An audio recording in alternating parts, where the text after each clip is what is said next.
downtown Miami tonight. Marlins Park with the roof closed and the Cardinals in town. Final game of a 3-game set. The Marlins trying anything to stop this slide on a Wednesday night showdown here in Miami.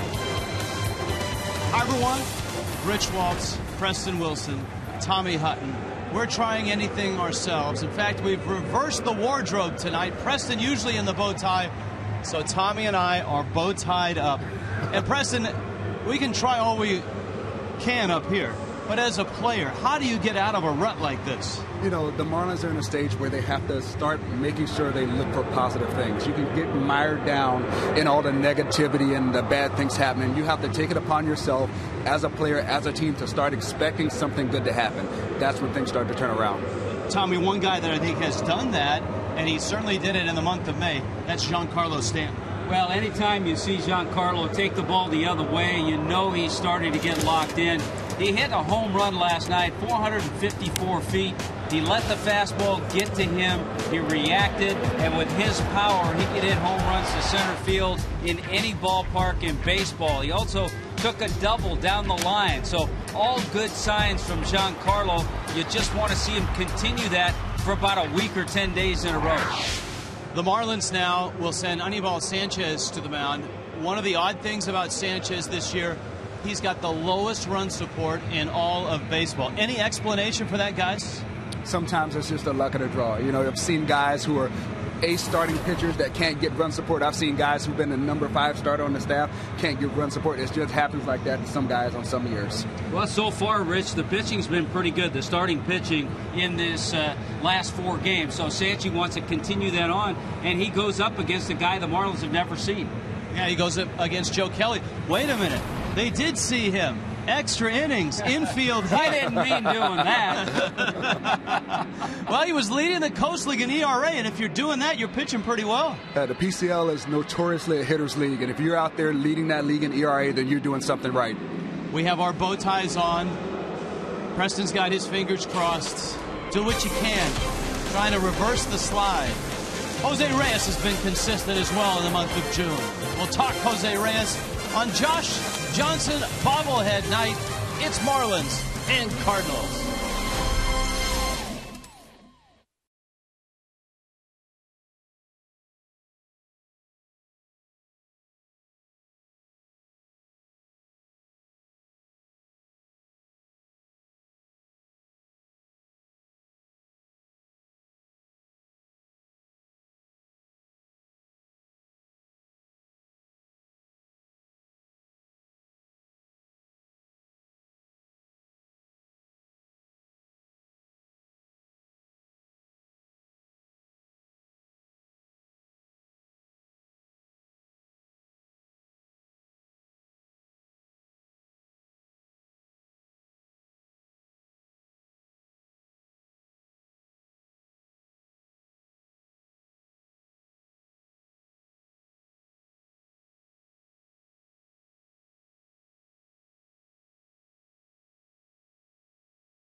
Kendall Toyota, Marlins and Cardinals. Let's go out to center field.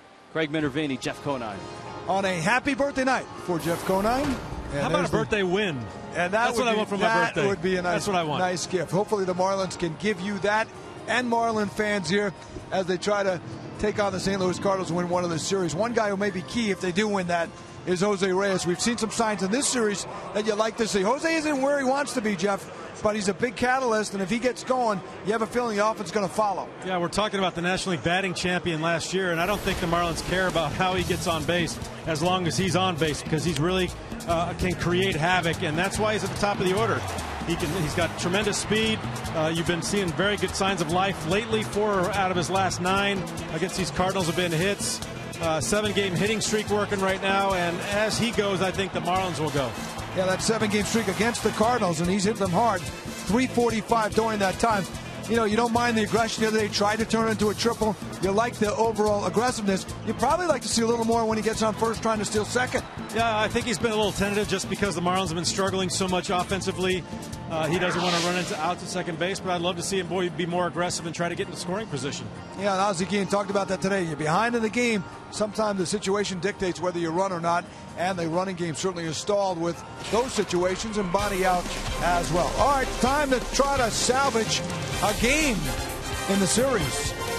Marlins and the Cardinals getting ready for Game 3. It's a Joe Kelly, Anibal Sanchez matchup, and Rich, Tommy, and Preston have the call next.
To you by Toyota. Visit your local Toyota dealer today for great deals on an amazing lineup of Toyota vehicles. Toyota, moving forward. By AT&T, the nation's largest 4G network.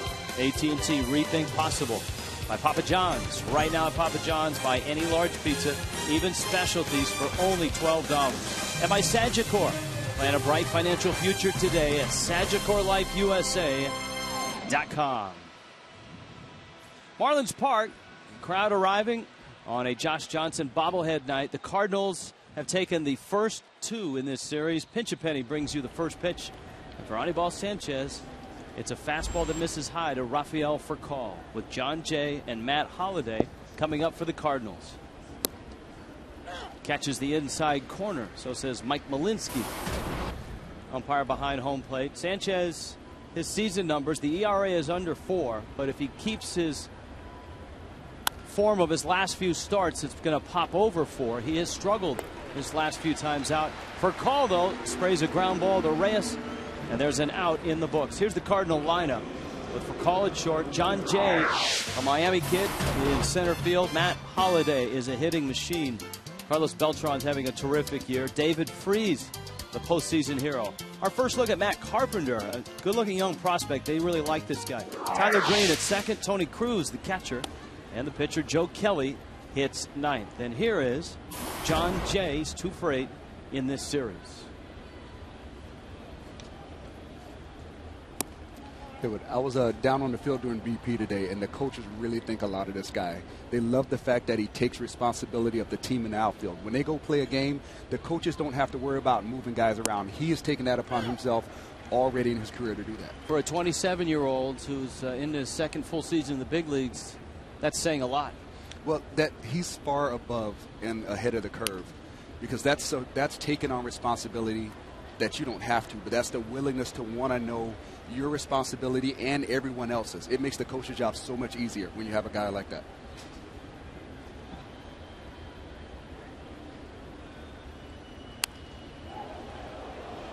The thing you have to watch for tonight, Rich, in Anibal Sanchez is consistency. Remember, he got off to a pretty good start the last time out against Toronto. He gave up that run in the first inning, but threw the ball well, had a good pace.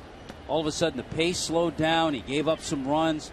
And if you look at his ERA in the month of June, it's not a real good one. Do you think the lack of run support has affected him psychologically? Sometimes it does. Sometimes a pitcher will think that he has to go out there and throw a shutout, and he tries to be too fine. Defensively, Coventry Healthcare brings you the Marlins defense. Well, we'll check it out. A few changes with Greg Dobbs and Justin Ruggiano in the outfield. Stanton still in right. Maris and Reyes, Infante, and Gabby Sanchez back in there. Gabby's at first base, and John Buck's behind the plate. Of course, the Cleveland Clinic, Florida, proud to bring you the defense. This would be Matt Holliday.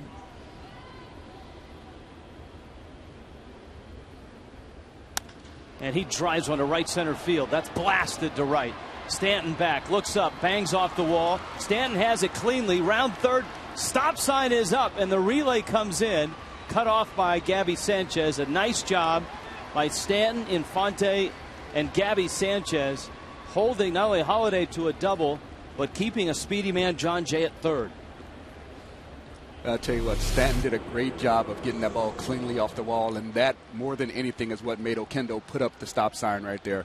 A lot of times you see guys kind of bobble that ball or take their time to set up and make that throw. He got rid of it quickly. The ball was up in the air, knew it was going to hit the cutoff man in the chest, and Jose Oquendo was forced to put up the stop sign. That's the other thing about it. He hit the cutoff man. If he overthrows the cutoff man, then the run comes in. By the way, is there a guy that Matt Holliday doesn't hit in the Marlins rotation? He was 6 for 11. He's 7 for 12 now with a couple of home runs against Anibal Sanchez. Holliday has done a great job of being a steady hitter. He doesn't get outside of himself too much. He tries to use the big part of the field. He loves hitting the ball gap to gap, and he keeps himself in a chance to drive the ball, because he's not just trying to pull the ball and coming off the breaking balls and change-ups. I think if the Terminator were to come back to earth as a hitter, it would look like Matt Holliday. He grinds as well as anybody up there. I mean, he is like a hitting robot. 2-0 pitch for Beltran. And Sanchez working from behind now. He's gone 3-0 on a guy that'll hurt you, and you've got another good bat right behind in David Freese. And a guy in Beltran who's done a little hurting on Anibal Sanchez, too. 6 for 16 with a home run. Remember, the Cardinals jumped the Marlins for 5 runs in the first last night. Sanchez throws a strike to Beltran. Now, Holliday now 7 for 12 against Sanchi, and Beltran, as you point out, 6 of 16. Two guys that have seen him and heard him in the past. Jay's at third. The infield is back. Holliday's at second. Soft fly left field. Now it's carrying out and bringing with it Dobbs, and that's going to score the run. That's a great example of a guy understanding an RBI situation. He knew that even though it was 3-1 with first base open, he wasn't just going to get a fastball right down the middle to hit. So he gave up something. He was able to just say, you know what, I'm going to throttle it back. not try to look for the big shot out of here, take a sac fly to the opposite field, and get me an RBI. And Preston, that's why he leads the league with 59 RBI. That's driving in runs. You have to give up something to get something, especially when they have other options. They didn't have to pitch to him right there, but he was ready for something. That was a tough pitch, and he did enough with it to get the job done. David Freese now with Holiday at second, and he lines that one into the seats. Counts 0-1. That's a great point, because I think in this day and age, and we could talk about this for a while, of Moneyball, sabermetrics, on base percentage, some guys are just going to take that pitch. They're going to, okay, ball 4, there you go. But as Preston pointed out, no, there's an RBI situation for an RBI guy, and he got the fly ball deep enough to pick up the run.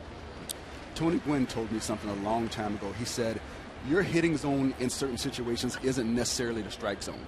And basically he meant if you can handle a pitch to get the job done, it's okay to do that to get the job done. You know, some guys aren't going to be asked to do it, but if you're an RBI guy, you can't wait for the perfect pitch because you're the person who's supposed to drive in the runs. David Freese takes outside, and on the flip side of that, across the diamond, the Marlins could use a few more guys that could get the job done, that rather than struggle, and it's been team wide almost. You know, Stanton's had some great moments. Reyes has been pretty steady the last month, and Fonte's been pretty steady. But the situational hitting for the Marlins has been a real struggle this year. That one is cranked into left field, and the Cardinals are off to a fast start again tonight. Unbelievable. David Freese ripping a single to left, and as Tommy Hutton pointed out, Anibal Sanchez in the month of June, an ERA of over 8 and an 0-3 mark. And he's behind 2-0 right now. Well, he got ahead to Freese 0-2, and then after missing, he runs the fastball in, but Freese is quick on that pitch with that 2-base hit. Yeah, I think he wanted in a little bit more than that, and that's just a case of not executing. When you got a guy down in a 1-2 count with 2 outs, you have to execute a pitch better than that. Well, here's Carpenter now, the TCU product. We see this guy all spring. Yes. And he hits .450 all spring. So this is, I think, our first look at Matt Carpenter during the regular season. And he's a guy that has hit in the Cardinals organization. They're very high on this guy. His father, a great high school coach. Carpenter lines it foul. He got to the big leagues last year for 7 games and hit .300 at AAA Memphis.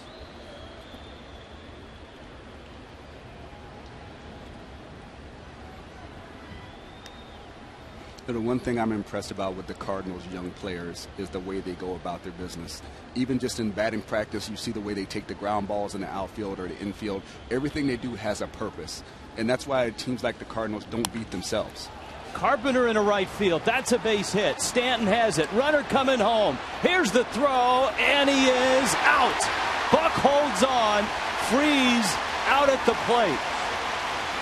Giancarlo Stanton delivered. It was a tricky hop for Buck, but he picked it, blocked the plate, and got the ball, the tag, on David Freese. The Cardinals on top early, 2-0.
2-0 were it not for a nice execution by a 22-year-old right fielder.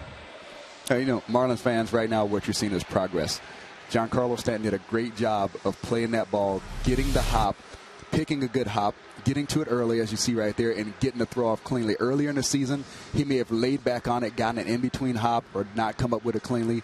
That's progress. That shows the work that he's putting in is paying off, and everybody knows he has a good, strong arm, and he makes the play. And look at the play by John Buck to get that tricky hop, cradle the ball, and block the plate. Freese never had a chance to even get there.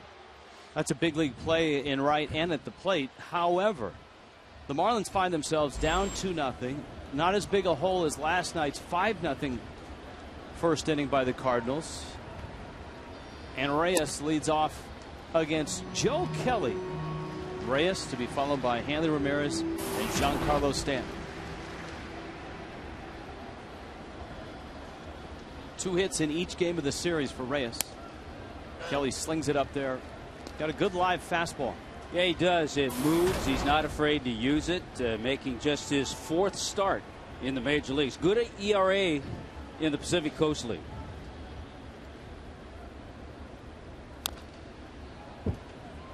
Reyes just gets a piece of it. And the count's 1-2.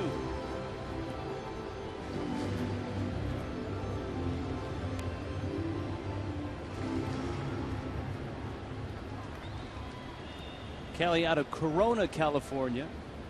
Played his college ball at the University of California, Riverside. And a nice changeup. A swing and a miss. And so Kelly strikes out Reyes. Right behind Reyes comes Hanley Ramirez. Giancarlo Stanton in the 3 spot. Greg Dobbs hitting cleanup. Justin Ruggiano gets a start, and he hits 5th. Omar Infante hitting 6th. Gabby Sanchez hits 7th. John Buck behind the plate in the 8th spot. And Anibal Sanchez hits 9th. And here now is Hanley.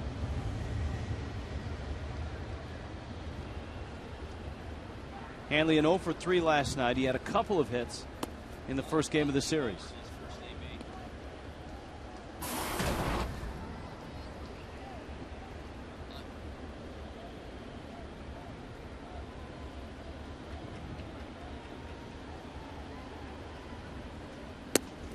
At the knees. The Marlins facing the Cardinals here this weekend, Tommy Hutton. The Philadelphia Phillies are in town, and they have a new second base. Well, he's an old second baseman. Yeah, well, they hope he has fresh legs. Chase Utley back with the Phillies, and he homered in his first at bat tonight. There's a team looking for a lift. That is a lift. To have a guy who's an all-star, perennial type guy to come in, show signs of life, show that he's healthy in his first at bat back, hit a big fly. And that game is in Philadelphia. Carlos Ruiz has homered as well. And it's 2-0 Phillies on top of the Pirates. 1-2. It's in the dirt, and the count 2-2. Coventry Healthcare is going to give you the scouting report. Loose arm action. You see how he delivers the fastball. Fastball, sliders, changeup. Interesting story. Machine gun relative? Not really. There was some story out there that he was a relative of Machine Gun Kelly, the famous gangster. But there's a story behind why he put that out there. Here's the 2-2 to mess with broadcasters and writers? When he was at University of California, Riverside, they needed bio. And the young kids sitting around, the college kids, he said, oh, that's a good idea. I'll go with that. I'll tell them I'm a relative of Machine Gun Kelly. But no truth to it. I would have gone with the outlaw Ned Kelly. So he's kept it. Here's the 3-2. The R. Kelly would not have been believable. That one into right field is a base hit. Hanley around first, headed for second, up with the ball, Beltran, and Hanley's in there. And a good hustle play by the Marlins third baseman. Well, if you're looking for a spark, everyone in that dugout trying to provide it in some fashion. Well, I tell you, that's a great effort play right there. He saw that the right fielder was playing him in the gap somewhat and had a long way to come to make to go. He forces the issue. Such a tough play for a right fielder to make. And Beltran actually did him a favor by not doing a spin move right there. I think he would have gotten rid of it a little bit quicker. But, you know, when you get a little older, the legs get a little, you know, a little bit more shaky. You kind of take a little easier early in the game. And he did a good job getting to second base right there. Might have gotten a little more on the throw with a spin move, but heads up by Hanley. A play was in front of him. Giancarlo Stanton hammers it. Wow! Heck of a play. I mean, that's an absolute BB, and that young man and his shoe tops. I hope in San Francisco I never see a bald dude try that. We have, and he's ended up wearing the mound as a hat a few times. Wow. I mean, he just did that so cool. Never stopped chewing his gum. Like, yeah, that was a line drive off Giancarlo Stanton's bat. I got it. Don't worry about it. That's what I'm over here for. They scouted me. Breaking ball and a check swing. Got a piece of the bat, and Kelly's out in front. 0-2. Stan last night, a home run, a double, a couple of fly ball outs. Drove in a run in game 1 of the series. Cardinals an 8-7 win in game 1. Of course, the Marlins coughed up a 4-run lead in the 9th, and then last night it was all Kyle Loesch after 5 unearned runs against Carlos Zambrano in the first. And Stanton ends up chasing a breaking ball in the dirt. Preston, how do you, for a power hitter, teach to a guy like Giancarlo identifying pitches? Well, to me, identifying pitches starts with being ready to hit on time. That's the biggest thing. I think that's every young hitter's biggest mistake is they get ready to hit too late.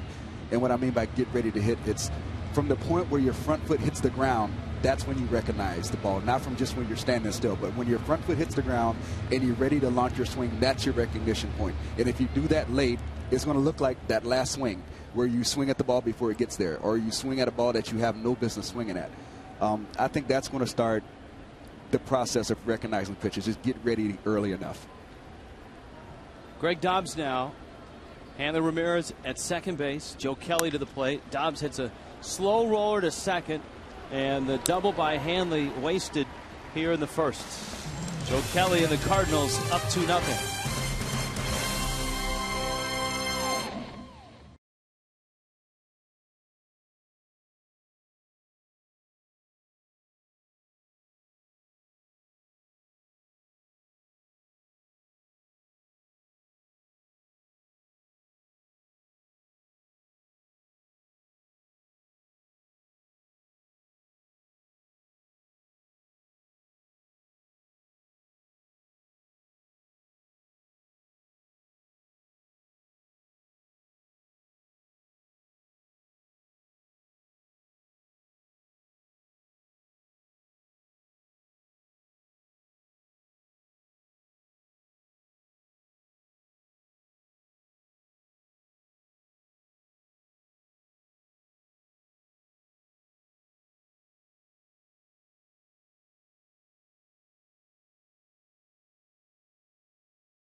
Definition brought to you by H.H. Gregg. Thankfully, it was a short read. Coventry Healthcare, second inning, 2-0. Cardinals on top. Anibal Sanchez is going to try to get some outs, and imperative that, much like Carlos Zambrano, who kicked it into gear last night after a tough first inning, Sanchez has to do that here if the Marlins are going to have a chance to win this ball game. The way that this season has gone, the way that this last 3 weeks has gone, the Marlins need Sanchez to straighten up and get some outs. That one cracked foul and up into the upper deck. That's a long fly ball. Foul fly ball off the bat of Tyler Green with Tony Cruz and Joe Kelly coming up. As a pitcher, you're almost glad when a guy pulls a pitch that far foul, because that means that he's not really keying on what you're doing.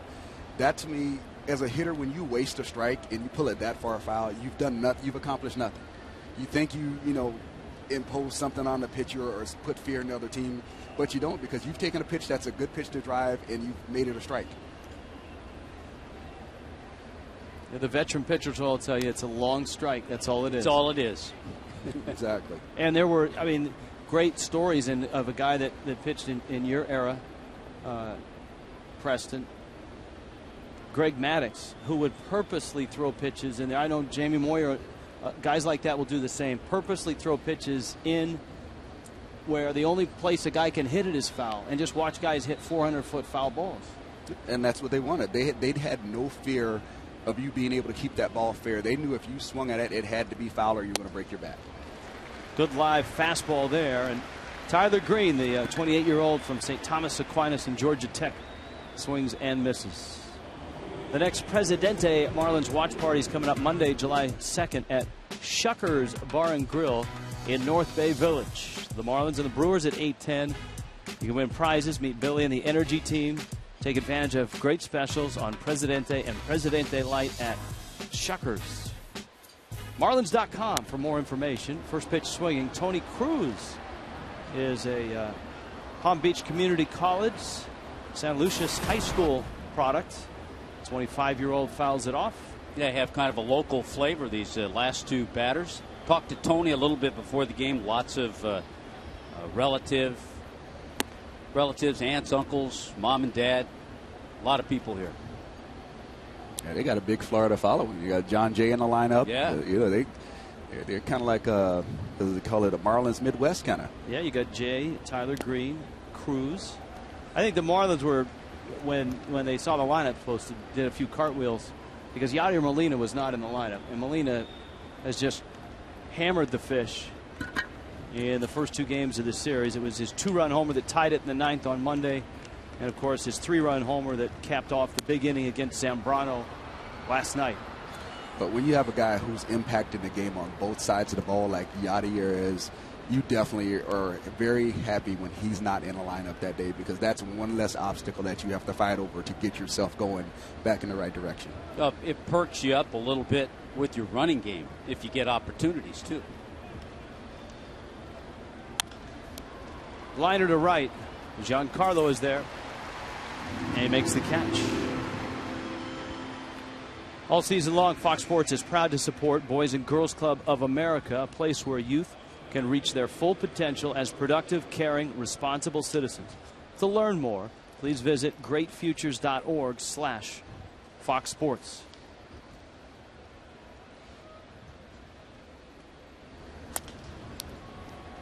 Just what Anibal Sanchez needed. A nice, tidy 1-2-3.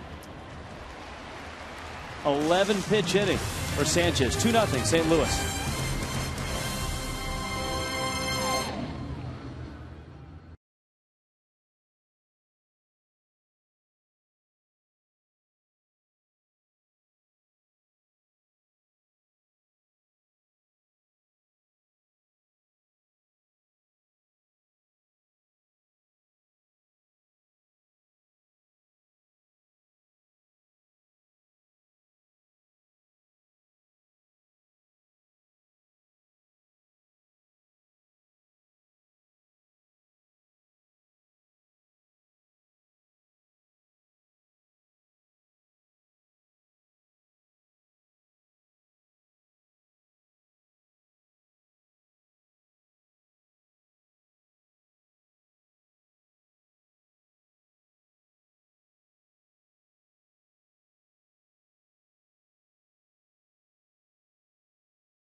presentado en SAP por Coventry Healthcare of Florida. In Miami tonight, the Cardinals are off to a 2-0 start. Rich Waltz, along with Preston Wilson and Tommy Hutton. Tommy will now take you through a tour of I'll do my best. St. Louis defense. I'll do my best, Rich and Preston. Matt Holliday, John Jay, and Beltran. And this is brought to you by Cleveland Clinic. David Freese for call. Tyler Green gets the start at second.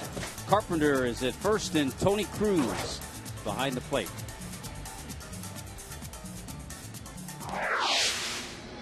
Joe Kelly, who was an unlikely hero at the plate in Game 1 in extra innings on a double switch snafu between Bob Davidson and Mike Matheny. Kelly was forced to hit late after the Cardinals had a run in the 10th. Kelly dribbled an infield single to short, and that ended up being the deciding run in an 8-7 win. Ruggiano after a high fastball, and he fouls it out of play. It's 0-1. Well, guys, I haven't been here since Ruggiano was really coming in, gotten a lot of player time. But I'm going to tell you guys how I feel about him anyway. That's what you're here for. That's exactly what I'm here for. And I tell you what, I like him. I like the fact that he's aggressive. If he makes a mistake, it's an aggressive mistake. He doesn't back down from at-bats. I see him as a guy who's willing to accept any challenge that Ozzie puts in front of him. And I like seeing him on the field. And you got to want to have a guy like him on the field just because he gives you that. He gives you that, he wants to be out there. And you need, especially when a team is struggling, you need to make sure that everybody's pulling in the same direction. And he's the type of guy that other guys can kind of draw some energy from and say, look, he's going out there getting after it every play, every pitch. And I don't like him because he plays center field. I like him because I played center field. Here's the 1-2. And it's inside. Well, from everything the Marlins have seen, they like him as well. He really has performed well as a pinch hitter, as a starter. The fact that he can play center and he can play on either of the corner spots as well makes him a valuable piece right now. He jumps on that ball but didn't get all of it out to center. Jay is there and he makes the catch. First out, bottom second. A reminder, this copyrighted telecast presented by the authority of the Miami Marlins may not be reproduced or retransmitted in any form, and the accounts and descriptions of this game may not be disseminated without the express written consent of the Miami Marlins. A lot has happened already in baseball today. The Giants have caught the Dodgers, and they did it with back-to-back gems. Madison Bumgarner last night. Tim Lincecum ends a 10-start winless streak with 8 strikeouts in 7 shutout innings. The Giants shut out the Dodgers 3-0. Right now, if I'm the Dodgers, I'm starting to get a little worried. Vogelsong, Zito, Bumgarner, Kane. Lincecum seems to be back with his start today. 1-0 pitch to Infante, and he pulls it foul. How about the Mets today at Wrigley Field? The Mets 17 runs on 16 hits, a 17-1 win over the Cubs. Daniel Murphy hit a pair of homers. Ike Davis a 3-run shot. Scott Hairston a big home run as well. Rich, Murphy did not have a home run going into that game, and he hit 2. He had 4 RBIs. Scott Hairston had 4 RBIs. Ike Davis had 4 RBIs, and David Wright had 5. I'll tell you one thing. They got some good pitchers there in Chicago, but there aren't many better places to hit in the major leagues than when it warms up in Chicago and Wrigley Field. And that wind was blowing out. Oh, man, it's a wonderful. It's just as bad when it's blowing in against you, but when it's blowing out and you go there, all I got to do is hit The amazing thing about that, the Cubs only scored 1 run. Well, whenever they were hitting, the wind was blowing in. 2 outs, and here comes Gabby Sanchez. Speaking of warm, the Marlins are headed into that on the road trip, headed to Milwaukee and to St. Louis. It was warm in Minneapolis today, so much so that the White Sox had 21 hits and 12 runs as they beat the Twins 12-5. 3-run homer by Adam Dunn, couple RBIs for Kevin Youkilis. Kelly off the mound, good athlete, but his throw pulls Carpenter off the bag, and Gabby's got an infield hit. Guys, you need them. When you get a hit like that, that's a big thing. You're struggling. You're not getting the production you want out of your at-bats. Just something like that gets you through the day. Yeah, you might be, as you're headed up the line, you might be thinking about the line drives you hit at guys. And an infield base hit like that, you hope that sets Gabby off a little. Tommy, let me give you a brief view of what he's thinking running down the line. He's going slip, fall, bad throw, trip. Just a piece of grass come up. Anything bad to happen for him to get hit. That's what he's thinking running down the line. And he gets the hit. He doesn't run that well, so he's got a little bit more time than some other people Rich, think about it. I was looking at temperatures. Tomorrow in St. Louis is going to be 106. Now the Cardinals are going to come out and take a look at Joe Kelly, Mike Matheny, their manager, just to make sure. And Kelly talking to the Cardinal trainer. Home plate umpire Mike Malinsky's out there as well. It's been a 24, 36-hour period of bad news for pitchers around baseball. Just today, Andy Pettitte of the Yankees took a shot off his ankle, broken ankle. He's going to miss 6 to 8 weeks. The night before, they put CC Sabathia on the disabled list. Daniel Hudson of the Arizona Diamondbacks, not good news. Ulnar collateral ligament damage. So that could be Tommy John.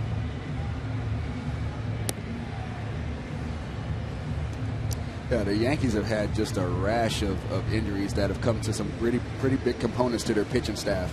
That's a club that's going to feel those losses. You got Pettitte, who was coming in, giving them some good quality innings, quality starts, and not just because he's a good pitcher. He's really one of the best men in baseball as far as person-wise.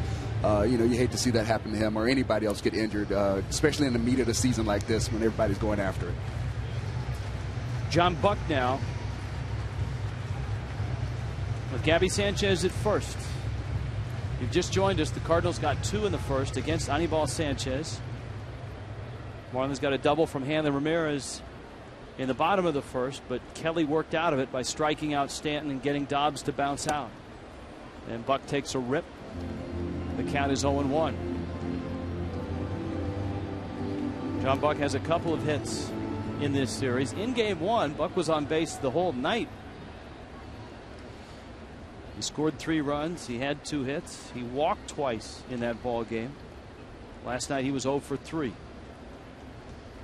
He had some company, though. Kyle Loesch was pretty darn good last night. What people don't realize is Kyle Loesch has been one of the better right-handed starters in the major leagues for quite some time. He had some injury problems there at the end of Minnesota time, but great guy, great pitcher, great changeup. And Kelly finishes the inning.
The Marlins dugout before the game.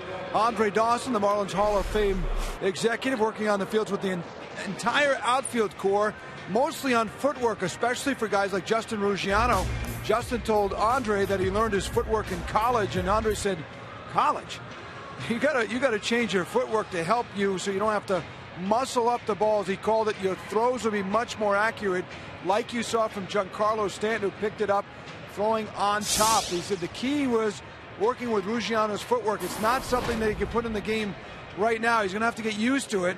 But Andre says it feels a little funny now, but once you get it, you won't believe how easy it is. And he said Stanton really has picked it up in the last couple of years in particular. I think you saw it throwing over the top, and when you get over the top, as Andre told me, the ball tends to stay on line. I'm sure, Preston, you can elaborate a little bit on what Dawson may be talking with his outfielders about in terms of their footwork.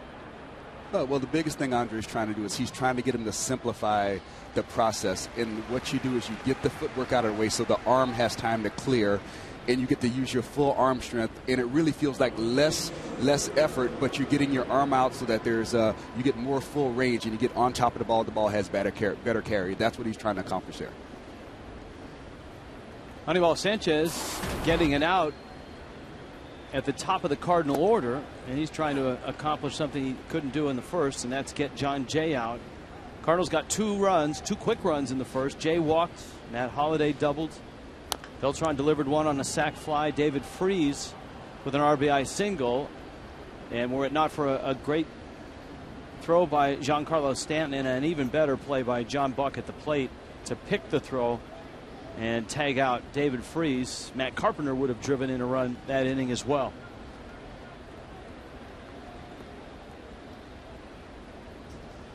One and 2 to Jay.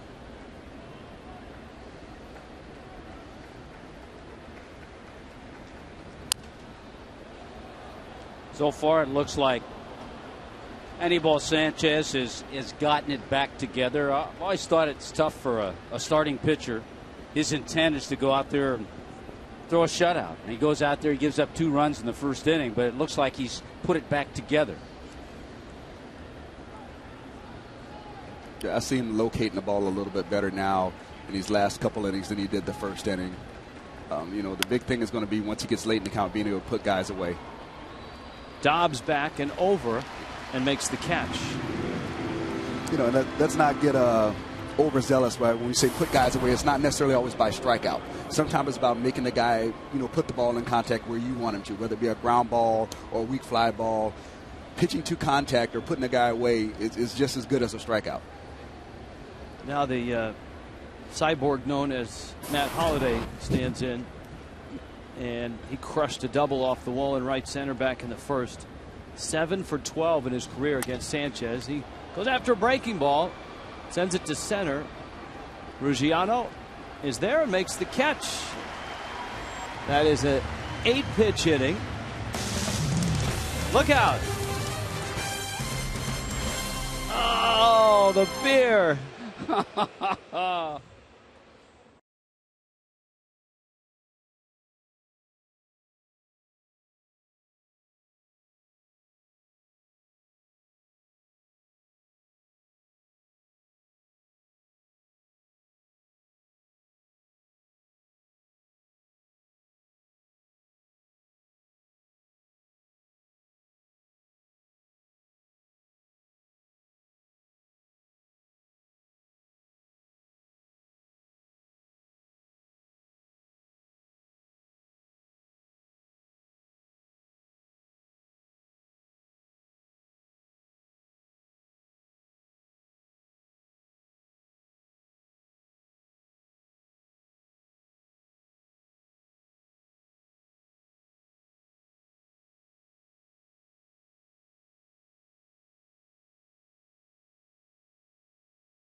With the Marlins. Corona Light is offering 6 lucky Marlin fans the chance to win 4 tickets in a Fiesta Suite for an upcoming game at Marlins Park. Just go to your local participating retailer, look for the Corona light display for details on how to enter and win. Relax responsibly. In Miami tonight, the Marlins trying to get out of this rut. The Cardinals taking the first 2 games. Bishop drops 17 of 20. Anibal Sanchez leads it off, and he takes a strike. Then you got Jose Reyes and Hanley Ramirez. An off day, and then the Phillies are here for a 3-game weekend series. Marlins will hit the road for Milwaukee and St. Louis, then the All-Star break. Of course, the All-Star game on Fox. Sanchez drops down a bunt, and the throw to first is in time. We've seen him try that for the past month, and he finally got one down. It took a nice play by Freese to get him.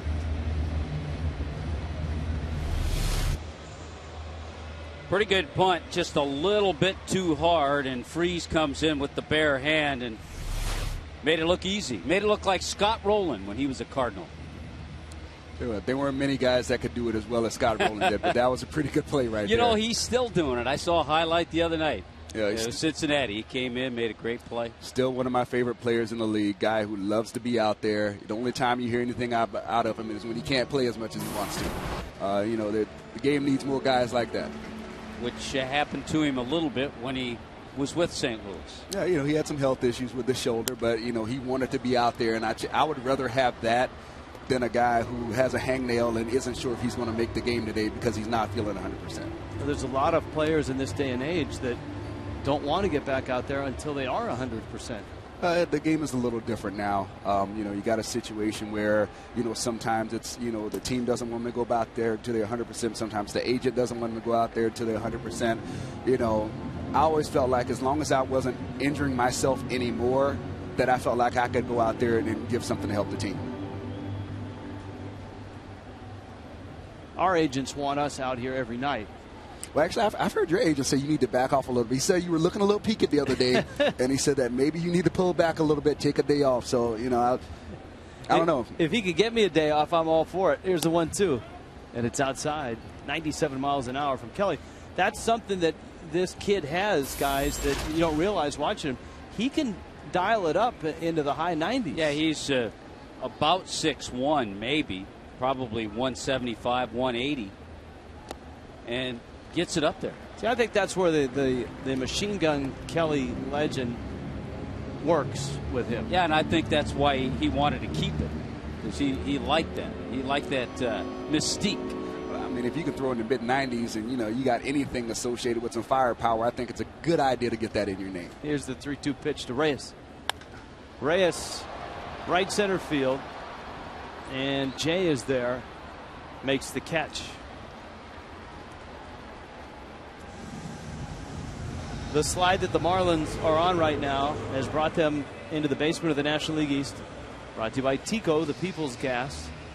And the Phillies, as we noted in action tonight, they had a 2-0 lead on the home runs by Utley and Ruiz.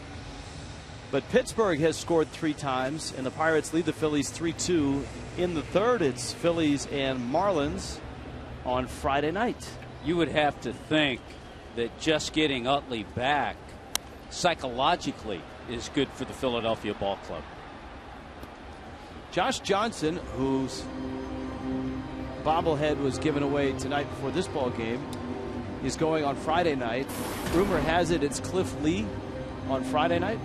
Yeah, the unofficial rotation is Lee, Cole Hamels, and Joe Blanton.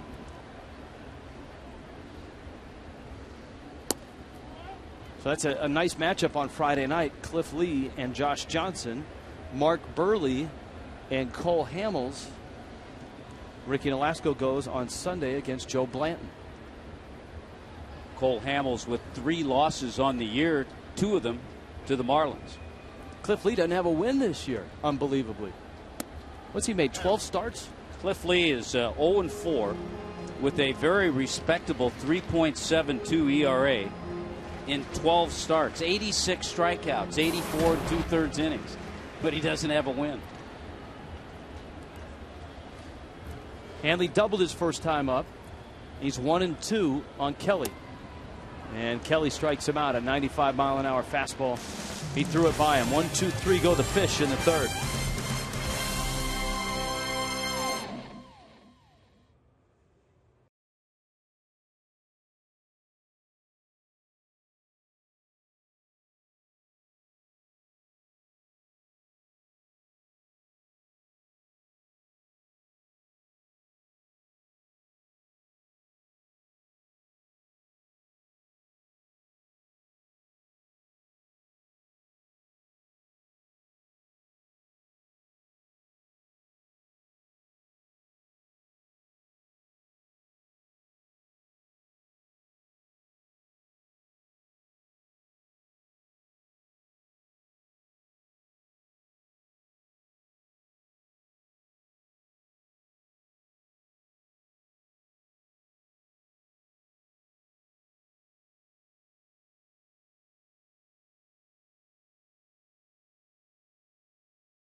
4th inning.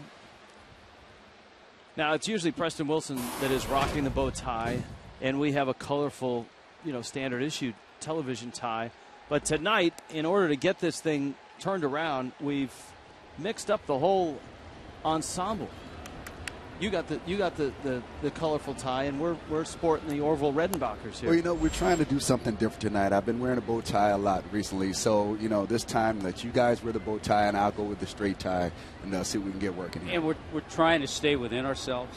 We're not trying to do too much. I got to say, I think you guys are looking pretty good tonight. I think you pull it off better. I feel like I should be seating people at dinner. But you know what? I feel like I need to take a corsage home to my wife when I leave here.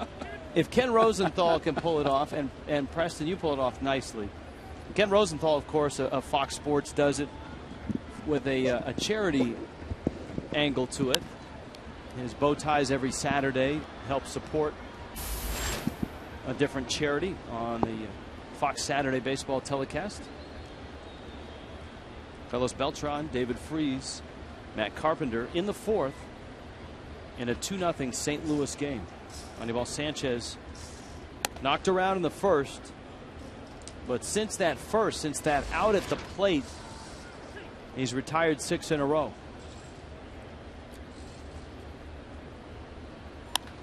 Breaking ball, Beltran hits it well, but Infante scoots over and makes the play. AT&T trivia question.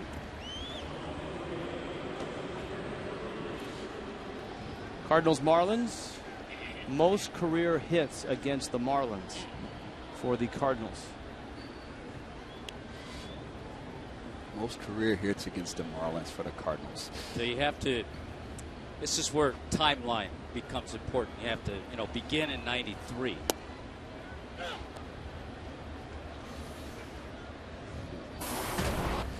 See, there's some pretty good Cardinals hitters that Well, Albert Pujols is a guy that played in a ton of games. That ball shot through the right side by David Freese. He would be the first guess. Pujols? Yeah. Is a buzzer.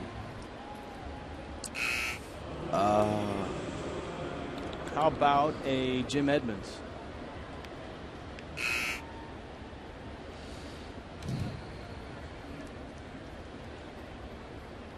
Well, we know that Holliday's done major damage, but that's not as a Cardinal. Right. Most of it was as a Rocky. He still has hit him well as a Cardinal. Ray Lankford. He had a few good years there with St. Louis. Ray Lankford. Holy cow. Dobbs over to get it. And he makes the catch. That's outstanding. Ray Lankford. I thought maybe you would have gone Bernard Gilkey on me, but Ray Lankford. They were in the same era. Yes, they were. Same outfield at times. That's amazing. I got to say, I even surprised myself on that one. I was thinking of who could be like a mainstay guy that was around with the Cardinals for a long time. Now, let me think. Because you were a couple of years, last couple of years you played, you were with St. Louis. Did you play with Lankford? Was he there then? No, I did not play with Lankford. Okay. I was just thinking you might have had inside information. No. I just got to see him do his job really well for a lot of years. Tyler Green with a fly ball to the right. Giancarlo Stanton makes the catch. A nice inning for Anibal Sanchez. A nice inning for Preston Wilson as well.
Florida, brought to you by Kendall Toyota and West Kendall Toyota, bringing you tonight's Wednesday night showdown by the new summer menu at Burger King.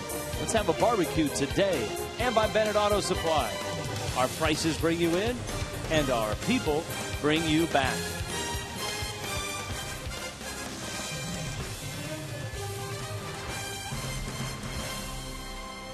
Cleveland Clinic fourth. Anibal Sanchez, after giving up the 2 runs in the top of the first, has settled in, very much like Carlos Zambrano did last night. The question is, can the Marlins get some runs off of Joe Kelly, Giancarlo Stanton, Greg Dobbs, Justin Ruggiano? And Kelly's first pitch misses. It's 1-0. The thing, Rich, too, about Anibal Sanchez, he has settled in efficiently. He's had 3 really low pitch innings. He's only at 54. Stanton rips it into left field. And the swing seems locked in. He did have a strikeout his first at bat, but a nice adjustment in his second AB. Looked like that time Joe Kelly tried to give him a little different arm angle, and it didn't fool Giancarlo. There's that solid swing. He was able to turn on a pitch. It had pretty good velocity. The Marlins had a double in the first with 1 out by Hanley Ramirez. Gabby Sanchez a single with 2 outs in the second. But they were unable to advance either runner. Now they've got Stanton aboard to lead off the 4th.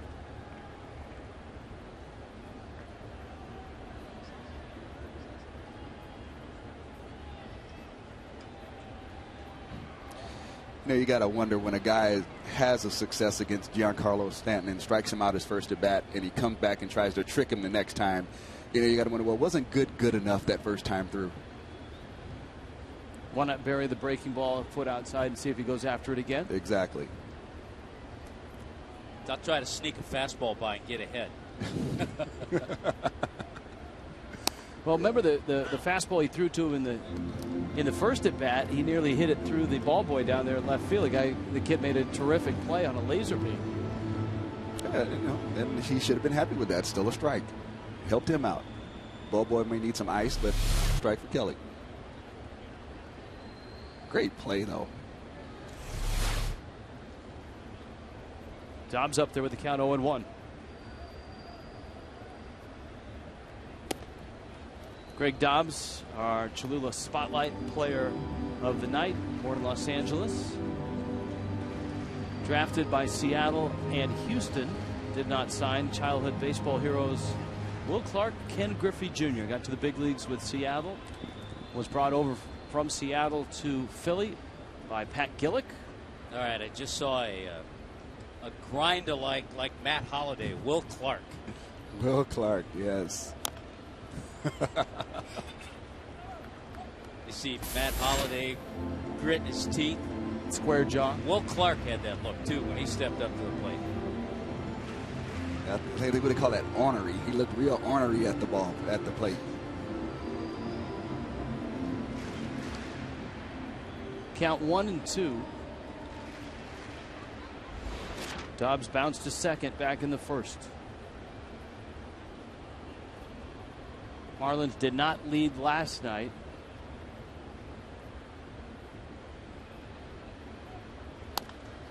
Dobbs pulls it foul. At least the second time around now, the hitters know what Kelly's fastball is going to do. They know he has a changeup, and they know what his breaking ball looks like. Yeah, anytime you see a guy for your first time, if you haven't faced him on the mound, it's really tough to understand what his release point is, what kind of action his pitches have on it. And now that you've seen him once, now you get a better idea. And, you know, you look for the guys that have a better approach or, you know, at least see the ball better this time through.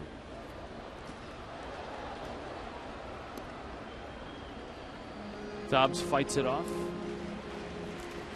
Fox Tracks brought to you by Papa John's. And isn't it interesting, we haven't seen the enormous shifts in this series that we saw in a lot of the series against the American League teams. Against Dobbs, against Morrison.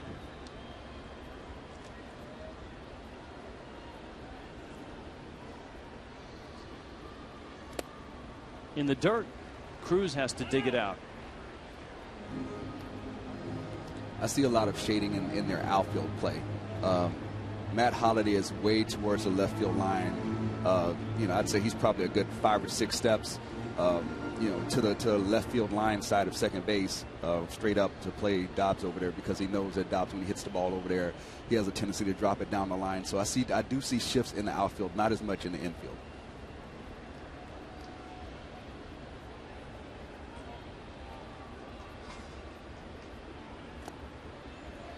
Another pitch in the dirt. In every ballpark. And we've talked about Marlins Park, a work in progress with the grass, getting it in shape. But in every ballpark, in the outfield, there are little patches. And that's usually where the guys are going to stay. Well, you can see that there's the patch. And Holliday just shading a little bit beyond the patch.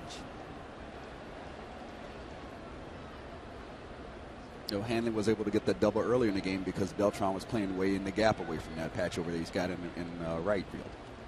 3-2 coming. Roller up the middle, leads for call to the bag, and that's a double play. And that's the way things have been going for the Marlins. 2 outs. And we'll let Preston Wilson take a victory lap here. On the AT&T Trivia answer, Ray Langford had 82 hits in 76 games from 93 to 2004. Thank you. Can we call down to the trainer room to get some ice for me, patting myself on the back right now? Trainer. Ruggiano takes a strike, and it's 0-1. So the Marlins have scattered 3 hits against Kelly. And he breaks Ruggiano's bat for call on the move, throws him out, and the Marlins are done quietly after the double play in the 4th.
Foolproof stat. We told you Matt Holliday hammers the fish.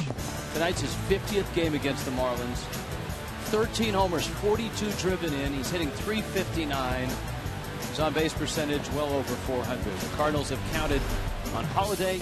You can count on Just for Men Auto Stop for foolproof results. Let's check in after the Subway 5th score, 2-0. With Craig Minervini. Craig? Well, Rich, Matt Holliday's dad, Tom, has a unique connection to this area. He played for the University of Miami baseball team, and in 1974 was on the first Hurricanes team to ever go to the College World Series. They finished second that year. They still have a heavy college connection. His dad still is with the NC State program as a coach, as that liner goes in the direction of Stanton for a base hit for Tony Cruz. His brother Josh was an assistant at Vanderbilt. He played against NC State this past year, but Josh was just named the head coach at Oklahoma State, where Josh played for Tom the father, who used to be the head coach there. So a lot of college history, but a unique one connecting Tom Holliday to the Canes. Yep, good stuff. And when you hear the name Holliday, you think hitting. And you think of the damage that he's done primarily in 2 stops, Colorado and St. Louis. Remember, he spent, was it a half a season in Oakland before the A's flipped him in a trade? There's the bunt. And Buck throws out Kelly. You know, there's not that many times where you get to see a young budding superstar come into the game and you get the privilege of being in the same organization on the same team when they're coming up. And I was fortunate enough to see Matt Holliday when he first broke in with the Colorado Rockies, and you could just tell there was so much potential there, and not just the potential, but he worked really hard at his craft. He wanted to get better, and he wanted to learn. He was like a sponge around that locker room, soaking it up from guys like Helton, Walker, myself, you know, and you could tell he wanted to get better. And it's really showing out in what he's doing in the later part of his career. For call now, and a breaking ball from Sanchez for a strike. Rafael Furcal is bounced out, popped out. And Rich, that's the beauty of baseball, because now Matt Holliday is that guy who is giving to the other young players who are soaking up Matt Holliday. And that's the way it's supposed to go. That's John Buck has that one pop out of his glove, and into third base is Tony Cruz. That's how the game continues to evolve. That's how the young guys learn, and the coaches don't have to always get involved. When you have a guy like when Holliday came up with Colorado, he would go out there and watch us take ground balls, and then he would get into it, and then he would fall in a routine of having his routine of taking ground balls, fly balls off the bat, and now he goes to a different team. He can give that work ethic to another outfielder, and that's how it goes on in the game. Infield's in for call with the 1-1 pitch coming. Liner, and up to get it is Reyes. I tell you what, just watching this inning and the way things have happened, it's these little things that the Marlins have had to deal with over the last 20 games as well. You saw the base hit, then you saw a nice sacrifice bunt. Other teams have done the little things well. You saw the wild pitch, moving the runner to third. That's happened a few times, a pass ball or a wild pitch. It's almost like this would be a moral victory if the Marlins get out of this inning without allowing the run to score. Oh, absolutely. Especially after that ball bounced out of Buck's glove and the guy got to third base. You know, the Marlins need to be able to bounce back from an inning like that, and they did it just now. They did it, and nice play there. Sanchez on the receiving end.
es presentado en SAP por Toyota. Cookie and Raul join us. What's now. up, guys? That's not Cookie. Richie, tell me how you guys doing. I know. Hey, Cookie. we brought in the heavy hitter. We've got Preston over here tonight. There's Hey. Cookie. Yeah, there you guys are. That's right. He's a good man. Play with his dad down in with the Mets. And also, one thing that I like to say is to Jeff Conine, happy birthday to you. Ah, yeah. Yes. That's Nice. right. Jeff turned 38 Is that right? tonight. 38 years old. 38. Is for that sure. in baseball, right? For the Iron Man, Jeff Conine. Yes, he did. Omar Infante is up, and guys, the Marlins still feel shell-shocked, or look shell-shocked from what happened in Game 1 of this series. They didn't seem like they could turn the page last night, and off to a slow start again tonight. Yeah, and the Cardinals want to do it again because they sent to the mound this kid Kelly, who is throwing very well, and he's the man that got that infield hit to beat us in the first game on Monday. So, and he's doing a great job right now. He's got great stuff. I think it just all boils down to runners in scoring position once again, guys. I think the first inning we saw the Cardinals twice with men in scoring position, once with the sacrifice fly, the other with Freese's double, get it done. Whereas the Marlins, it seems like when they're just a step away and they just can't get that opportune hit. Infante watches 4 pitches outside of the strike zone, and he trots down to first base. Mike Matheny looking on. Gabby Sanchez, John Buck also scheduled here in the bottom of the 5th. All right, guys, have a good show tonight. All right, guys, let's have a win. Now you're at the part of the batting order, too, where you might see Ozzie maybe get a little creative. Got some speed at first base in Infante. You don't have Molina behind the plate.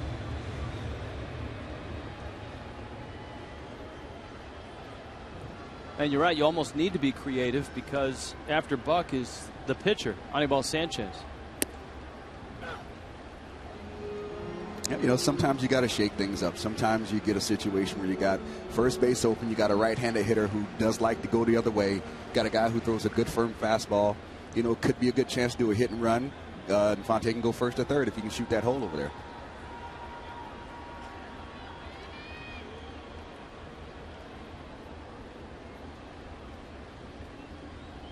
Joe Kelly's just 24. He spent last year in Single A and Double A. And he finds himself making his 4th big league start here. Yeah, the amazing thing, in the minor leagues, he was 2-5. I mean, he had a good ERA, but he was 2-5. He was leading the Pacific Coast League in ERA at 2.86. Last year, pitched up the road at Roger Dean Stadium for the Palm Beach Cardinals. Was 5-2 in his 11 starts there before going up to Double A. You know, when I look at the Cardinals' defensive alignment right here, you really have to wonder if they're just not really going to try to throw Gabby a fastball away. With the second baseman playing that close to second base, it looks like everything hard they're going to try to go in.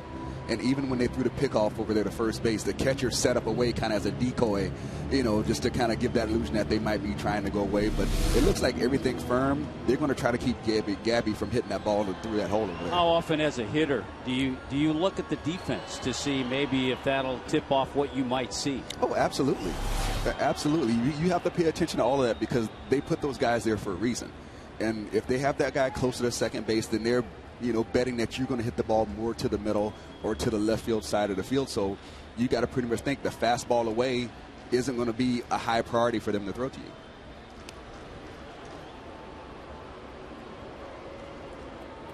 Ball and a strike. Gabby Sanchez up. Bottom 5. St. Louis a 2-0 lead.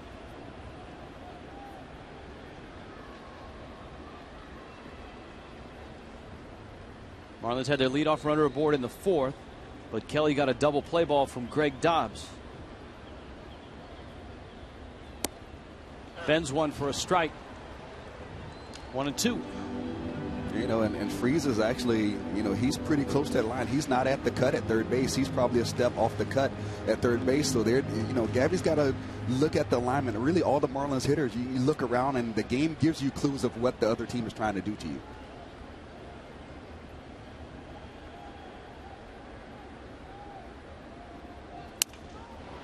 They jammed him in again, and sounds like he snapped his bat as he pulls it foul. But Preston, you've been on it. That's been the pattern that Kelly has taken against Gabby Sanchez. Yeah, and the whole key to that is that Kelly has made his pitches. You know, you do all that defensively, but then the pitcher has to hit his spots too.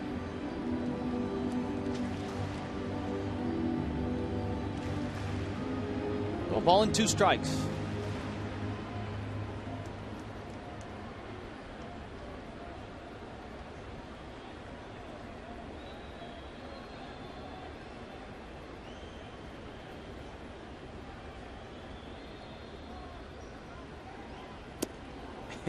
He nearly hit him again.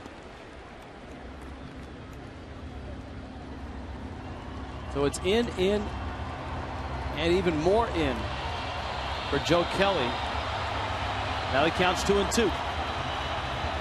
Now this is when it gets tough, because Gabby has to understand that just because he's been pounded in doesn't mean he's got to cheat in. He's just got to be aware, because he still wants to be able to handle the breaking ball if they go away. You know, like he tried to do there. Let's see if Infante is on the move. I would expect he's running here. Omar has 8 stolen bases. He's been caught just once this season. There's Buck on deck.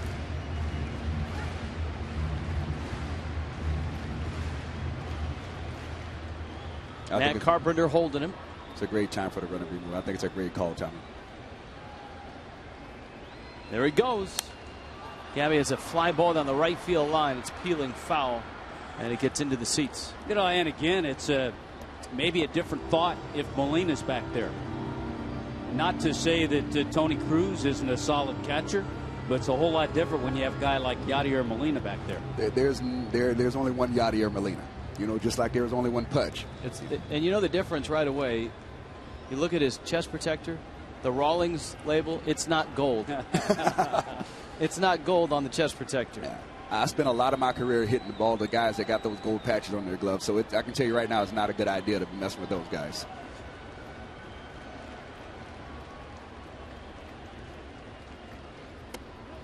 Nice at bat. Real nice at bat for Gabby Sanchez.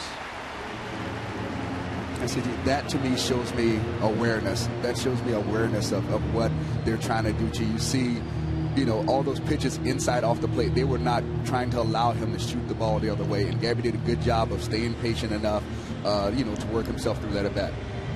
It's amazing that the 3 pitches on the inside didn't hit him. Now, it's an interesting twist for both managers, and for Derek Lilliquist, the pitching coach of the Cardinals. He's out there to talk to Kelly. If you're Ozzie Guillen, you've got John Buck up, but you've got the pitcher behind him. Yeah, you're not going to sacrifice here because, as you just pointed out, the next hitter is Anibal Sanchez. So you hope Buck gets something good to hit. Yeah, I don't see Sanchez coming out of the game simply because he's been pitching well, and the bullpen has gotten taxed, you know, in the past few games. So you got to give him a chance to go back out there. You're just hoping for something good to happen here with Buck at the plate, or even hopefully he'll move the run over and Sanchez will get a chance to drive in a run with a sac fly or something of that nature.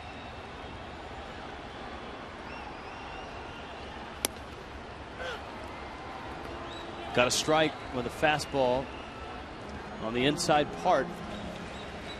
Buck has homered on the homestand. Remember, the Marlins opened this homestand limping out of Boston and ran into the Toronto Blue Jays. Fish got a win on Sunday. Blue Jays won the first 2 games. Cardinals have won the first 2 games of this series. Buck up the middle, and it's into center field. That's a base hit. Infante around third, on his way home, and he scores. For a moment, you thought to yourself, the way it's been going, that somehow Furcal would have made a tumbling stop and started a double play. But that ball scooted by him, and it's 2-1. Well, what Tommy said earlier actually played out right there. They wanted to go a little bit more in. That pitch got out over the plate. The pitcher mixed with location, and he was able to hit the ball away from the defense. Yeah, well, actually, they were trying to go. They were trying to go further away, and the ball came back over the middle. They're thinking double play. They want double play, and Buck found that hole. Pass for call. It's the first ball hit pass for call this series. Now you got a first and third bunt situation here. Sanchez squares, drops it down, and it's a foul ball. Now, old school here is that you're bunting the guy from first to second, and the guy at third just holds tight. But in the game in the last couple of years, this first and third bunt play has become more popular with managers. And an alert base runner, if a third baseman comes down to field the ball, the runner can follow him down the line. Right. Sanchez is not a good bunter. And he fouls it off. I think it also, this play is a little different if you have a Reyes, maybe Hanley, a Bonifacio as the runner at third base. I think right now the Marlins are kind of stuck in a situation where they got John Buck on first base, who doesn't run very well. You know, they got Gabby on third, doesn't run very well. They're kind of in a situation where you just want to get the bunt down and at the worst make one out somehow. You don't want to make 2 outs here on this play. And that's been a challenge for Sanchez this year, getting the bunt down. He does here, and the Cardinals will take the out. Gabby holds third with Carpenter picking it up and firing to Green. So the table is set now for Jose Reyes. Boy, it's a great job with 2 strikes. Sanchez drops down a beauty, and the only play for Carpenter is the out at first. You know, right there, I'm actually a little surprised. You see a lot of teams when they get a guy with a 2-strike count on him trying to bunt and the pitcher has trouble bunting, they throw that high fastball to make it hard for him to get on top of. I think they actually did him a favor right there by throwing the ball more in the middle of the zone that let him get that bunt down. Middle of the infield is back. Corners, respecting Reyes' speed and bunting, just about even. And Reyes, a ground ball to the right side. That's going to get a run home. And this ball game's tied. Gabby scores. Bucks at third. Reyes delivers. And the Marlins, a nice job here. They've scored 2 runs with just 1 hit. You know what's amazing about this inning? This is an inning the Marlins have seen against them over the last 3 weeks. A couple of walks to start the inning. They eventually come in to score. A great sacrifice bunt and contact by Reyes there to bring the run in. I think it also illustrates that sometimes you don't have to do too much. Right there, he wasn't trying to hit the ball out of the ballpark. The middle infield was playing back. A ground ball to second base scores a run. Those are the at-bats that you can get an RBI and not have to be perfect. You don't have to get a hit. And if the Marlins can do more of that, they'll find themselves scoring more runs and not trying to battle so hard with men in scoring position. Reyes' bat very similar to the at-bat you talked about by Beltran in the first inning, where all he was looking for was a ball he could flip into the outfield. Yeah, there's a theory as far as RBI guys, and it was told to me, you make sure you get 1. If you end up getting more than that, then that's the bonus. But when you got that man on third with less than 2 outs, or you got that chance to hit a sac fly in that situation, just get 1. If you happen to hit it off the wall and hit a double, fine. But you're thinking, make sure you get 1 in that situation. Reyes did a great job right there. And the Ramirez hit a bloop double in the first inning, struck out in the third. The Marlins are hopeful that he can get some contact. You can see the numbers. It's been a real struggle with Hanley this year in this type of spot. Just 138. And he fouls it back. Is he guilty of trying to do too much in these spots, guys? Yeah, I think once you struggle at the beginning of the year, you start to try to press. But for a while there in the middle, Hanley was actually one of the better guys the Marlins had as far as RBI situations. Right now, I think he's a little lost in his approach. I see him trying something different pretty much every week, and I don't think he's found that comfort zone to feel like he can put a consistent swing out there game in and game out, and hopefully he gets there. But right now, I don't see him as being comfortable. He actually looks a little lost in his approach to me. 1-2 coming. Bucks at third. Hanley a ground ball foul. Stays at 1-2. I think to put it simply, lately the reason he's not come through in these situations, he's become pitchable. And guys have been able to make pitches on him that he hasn't been able to get to. Yeah, it all kind of plays in. I think you're exactly right. When they smell that the blood in the water, those guys out there on the mound, they're not going to go with. They're going to attack what they see as a weakness, and it's up to you as a hitter to get that straightened out, to understand how to correct those things. And right now, Hanley, the process for him to correct those things is going kind of slow. 1-2. A piece of the breaking ball. The count stays at 1-2. The Marlins have a couple of runs here. In the bottom of the fifth, the Cardinals jump to a 2-0 lead in the first against Anibal Sanchez. Ozzie Guillen has seen Sanchez do much like Carlos Zambrano last night. After the 5-run first, Zambrano was outstanding the rest of the night. Sanchez has kept it at 2 runs. And now the Marlins have caught Joe Kelly. A chance to go ahead. Buck's 90 feet away, the 1-2.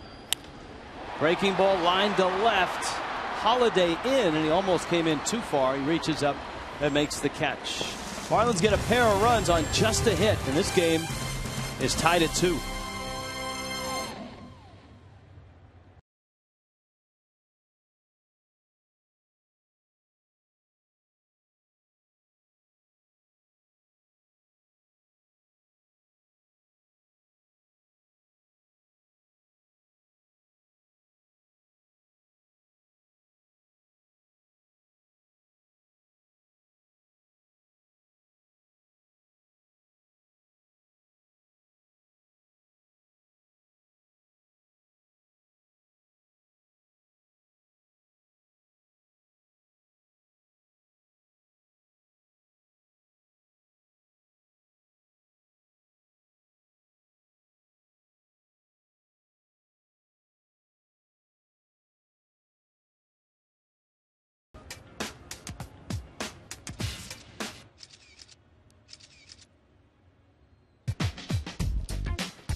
The Coors Light freeze cam. When you have an ice cold Coors Light, you want to protect it. I mean, you want to make sure that it doesn't end up on your brand new golf shirt like that. Ooh. But it is cool and refreshing, that's for sure. The Coors Light freeze cam brought to you by Frost Brewed Coors Light. I think it was a new Tommy Bahama golf shirt, which washes. That'll wash right out. That's right. Matt Holliday, Carlos Beltran, and David Freese. Anibal Sanchez fires a strike. Holliday a double in the first. Fly to center in the third.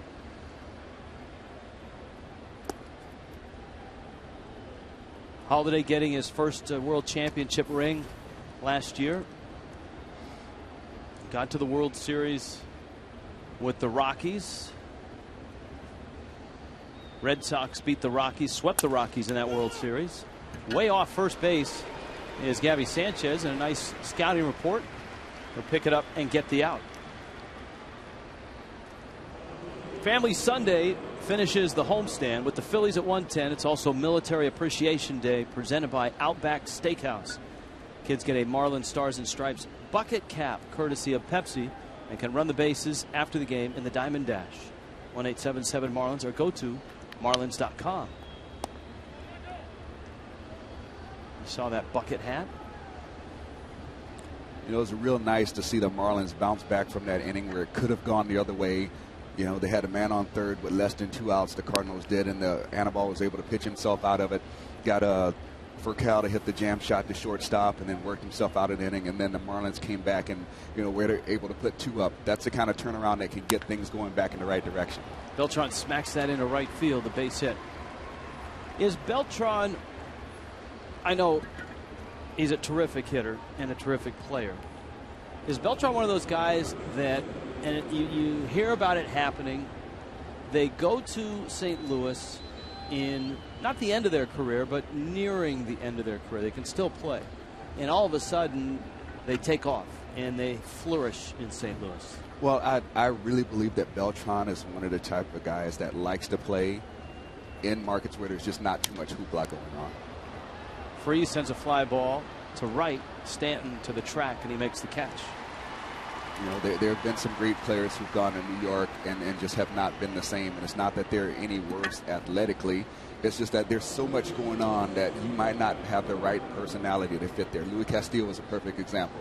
Louis Castillo was a great ball player, and he was still, you know, had some good years left when he went, and it just was not the right place for him. You know, then you see some guys who you may not think of as superstar level players, but they go to New York and they end up having, you know, Benny Agbayani. He flourished there. He loved it there. But there are just some guys. I don't think being in New York was the right fit for Carlos Beltran, and it's nice to see him comfortable in a city that he likes being around, the city, the people there, and he's being the Carlos Beltran that we enjoy seeing play.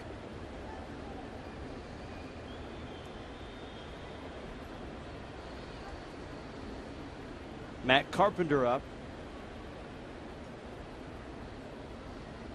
Sanchez with a breaking ball for a strike. I think the other thing, when I watch Beltran, he's getting at that stage, and because of injuries, he's playing more under control. If he doesn't have to run real hard, he's not. Because he wants to stay healthy, and that's the whole key. They know if they keep him healthy, he's going to produce. Yeah, I think he's definitely learned to play smarter.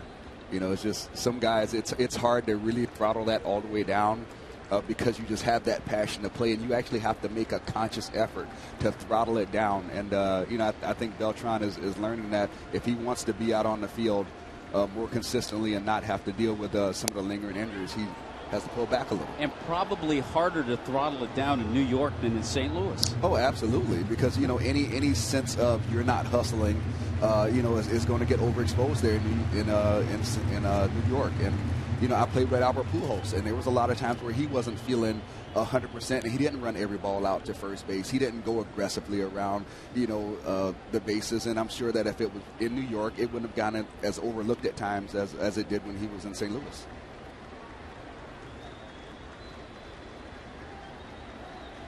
Matt Carpenter waiting. Anibal Sanchez with a 1-2 with Beltran at first. Sanchez misses away. Cardinals had 3 hits, a walk, sacrifice fly. They got 2 runs in that first inning. Since then, Sanchez has been a different pitcher.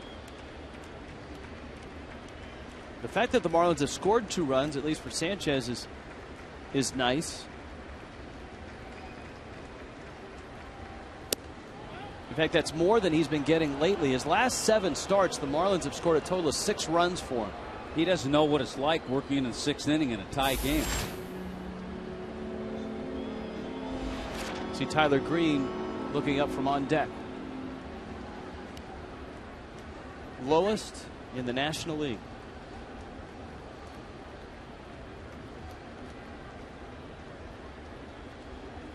Beltran on the move from first. And Sanchez misses. Cardinals at first and second. And here comes Green.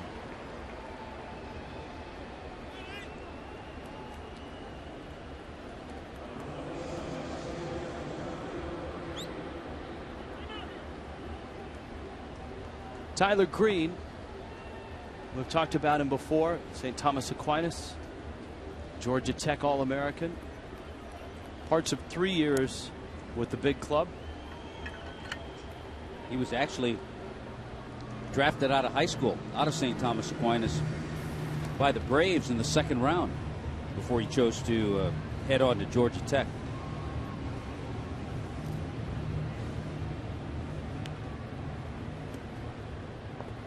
Georgia Tech has put a lot of major leaguers, you know, through the big leagues.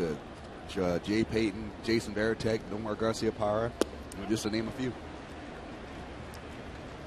Couldn't check his swing, and it's 0-1.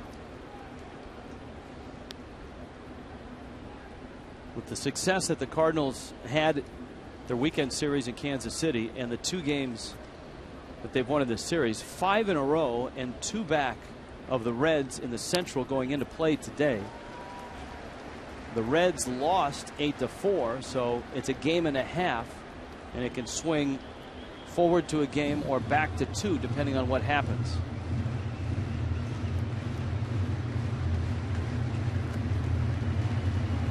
This you'd really like to see Anibal put this guy away. Not necessarily this pitch, but the next pitch. Get him 0-2, maybe try to waste something, and then put him away with that fourth pitch. Well, there's the waste pitch, so to speak. And it's 1-2. And he's still in good shape as far as the pitch count's concerned.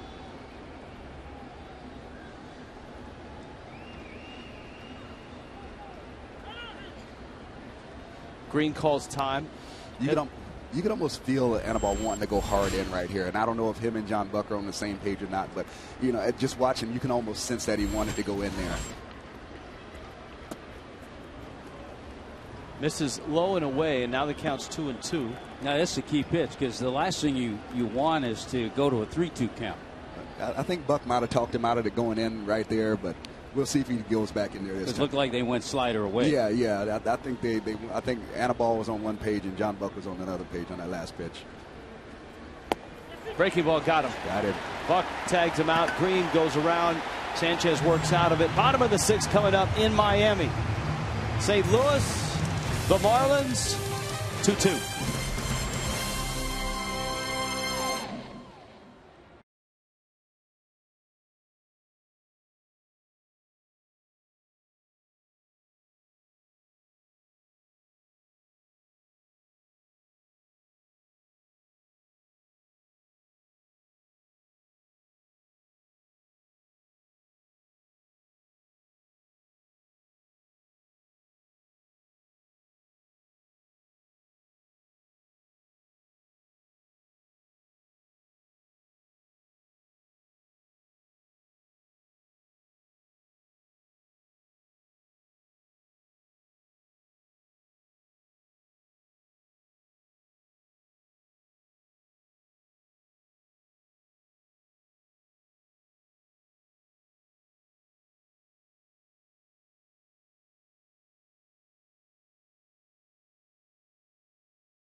The last MC 1213. The last MC 1213. Okay. The last MC 1213. The last MC 1213.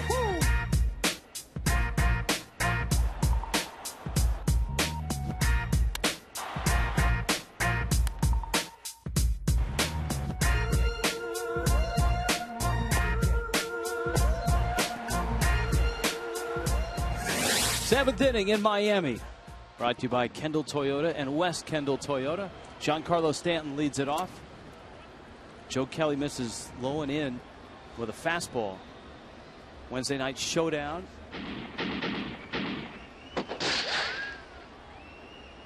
Complete with sound effects. And Stanton hits a high pop. This being the bottom of the sixth inning.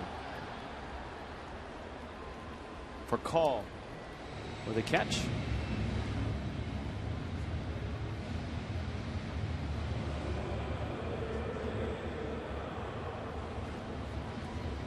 If that pitch wasn't away as much as it was, the Marlins would have had a one-run lead. Yeah, but I tell you, Kelly bought that out with that showing the fastball in off the plate. He got Stanton speeding up a little bit, and even though that was a good pitch to hit, it caught a lot of the plate because that first pitch was in off the plate, and he's not afraid to throw, and he was able to get away with that pitch. Greg Dobbs now. And Kelly misses low and inside. Dobbs is 0 for 2. He's bounced into a double play. Bounced to second. Justin Ruggiano to follow. Marlins getting to Kelly for 2 runs in the bottom of the 5th. He walked the first 2 men he faced. Omar Infante on 4 pitches. And then a long at bat by Gabby Sanchez. Dobbs lines one to left. Holiday is right there. And he makes the catch. Hit it on the button.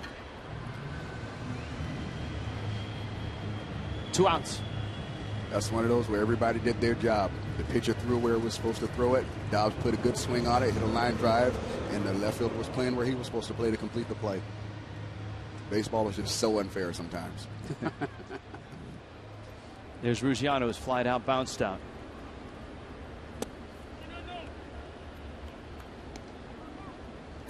So a 2-2 game. Tommy talked about pitch count, and these guys are dead even right now, 79 apiece. This is the 80th for Kelly. Ruggiano ground ball, and that gets through into center field. I tell you, I think you have to be impressed at the 24-year-old Joe Kelly with the way he's worked tonight. You know, you can definitely see why he was leading the PCL in ERA. His willingness to pitch on both sides of the plate, his willingness to change speeds with his fastball. We've seen him between 93, 96 with his fastball. We've seen him throw 80 miles an hour soft pitches, you know, breaking ball at 84. So he has the differential in velocity to be effective and the willingness to use the whole plate. So it definitely shows you why he's able to have the success that he's had in the minor leagues. And he may get some more starts. The Cardinals were, I think while they were here, we're going to have Chris Carpenter throw to some hitters, but they had to shut him down again. Not good news there. So Joe Kelly could see a lot of starts. Ruggiano running, and he's got it stolen easily. It's another aspect of his game that Ozzie Guillen really likes. I like the fact that he's not afraid to take the chance. He goes after it. If he makes a mistake, it's an aggressive mistake. And, you know, you need a guy like that all the time. And especially when your team is struggling, you need someone who's out there who's willing to lay it on the line, is not going to shy away from things. I mean, I've seen guys there when the team is struggling, you give them the steal sign and they don't go because they don't feel comfortable. They don't feel like they get the right jump. But you need guys like that who's willing to go even when things aren't going your way. 1-1 is up. He's fortunate, just in watching that last replay, he's fortunate that the tag wasn't made and kept on him, even though he beat the throw. If the tag is late and he stayed on him, he popped off the bag and had to scramble back to get it. Infante, a 2-1 pitch here.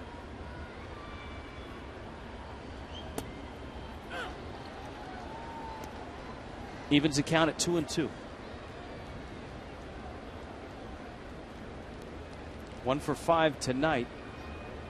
That one was the John Buck single. See what Infante gets. 2-2. Kelly didn't like the sign, and Cruz is on his way out. These two guys having trouble getting on the same page too. Yeah, I think right now he's got Omar Infante 2-2. He's throwing 2 breaking ball strikes. He doesn't want to make a mistake, you know, on something that he feels like he shouldn't get beat with. So right now it's a good time to actually go talk about it. And if you do mess with him, then you deal with Gabby Sanchez with a fresh count. And then the forced play is on. Victor Marte.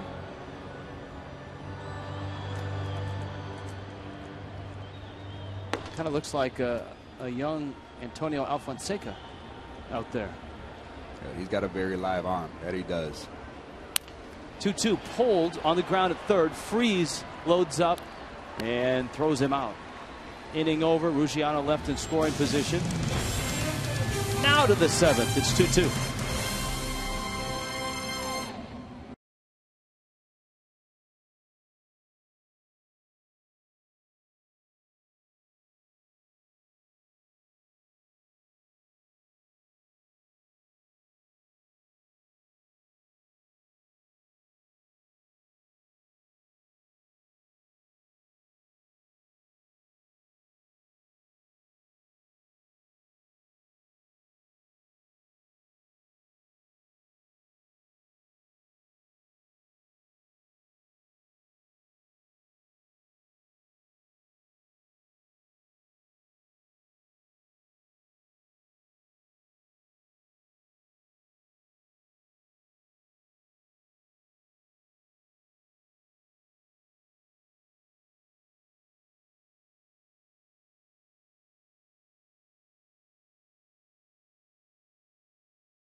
to see one of the all-time great Marlins here. World champion from 1997, Rob Nen is here. Over 100 saves with the Marlins then. And I know you didn't get a chance to pitch indoors, but how neat is Marlins Park for you, Rob, your first look? This place is unbelievable. I wish it was here when we were playing, man. It would have saved us a few pounds being out there. But this place is absolutely gorgeous. You know, they did a great job putting this together. And, you know, it's the first time back here, so it's awesome. You know what's hard to believe? When I was looking back at your career, and I couldn't believe that you haven't pitched in 10 years. Tell me about it. That is hard to believe to me. Trust me, it feels like it was just yesterday when I was pitching. Yeah. And it's gone by quick and something that you definitely miss. And, you know, not being a part of it, it's definitely different. So. Rich, take that. Tony Cruz was looking at Rob, just hit a home run for the Cardinals there. And St. Louis takes a 3-2 lead. That's all right. You're doing fine on it. All right, we're going to bring Niner over here, too. Jeff, come on over here. Rob Nen is in a unique group of major leaguers. Happy birthday, first of all, to you. Thanks again. All right, so he's a palindrome, one of only 11 guys, Major League history, with the same last name. How many do you think you can guess of the other 10 palindromes in Major League Baseball? I'm guaranteeing you that he's heard this question before, so I'm going to say 3. Only 3 of the 10, he says. No, I'm not going to show him. Otto is one. Yes. Who's the other one? I don't know. One of them you really have to know because it's a relative. My dad. Yeah, Dick Nen. I got 2. You were right. He's exclusive. I told you he's going to struggle with 3. Toby Harrah was one of them. That's right. And you know another group. I'm not going to name all of them. The Salas is right here from St. Louis. There were 4 guys named Salas. Oh, really? Yeah. You see, you'd think this would have come up somewhere along. Learn something every day. But when did you first hear that term? It was as a kid in 2nd grade, a teacher? I think it was early on in high school and stuff. People were starting to talk about it and all that. And then a lot more of it when I started playing, guys talking about it, you know, media people and all that stuff. What do you think of the job Niner is doing on television? Did you think that he would be the TV star that he's becoming? Hey, don't say I got a nice face for radio, all right? Don't say it. No, you know, we always knew he was good at what he was doing and he could get up in front of people and talk. And you know, you saw that by some of the appearances he did. Not afraid to get in front of the camera, but the only thing that bothers me a little bit is the tie. I'm not quite used to seeing him in a tie. Hopefully Fox will be listening to this. Don't you think that Miami is just all about polos and Tommy Bahama shirts? You know, it's definitely a nice look. All right, well, good to see you, Rob. And Jeff, enjoy your birthday, and good to see both of you guys. All right, we'll see you on the postgame. Good to be here. Thanks. All right. Guys. All right, a fine interview. The only issue for the Fish during that whole sequence, Tony Cruz with his first Major League home run.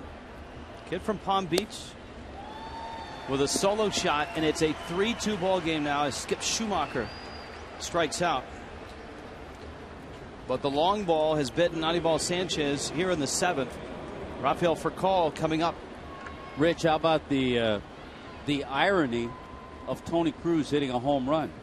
Everybody was so happy that Yadier Molina wasn't playing tonight, who'd homered in 3 consecutive games.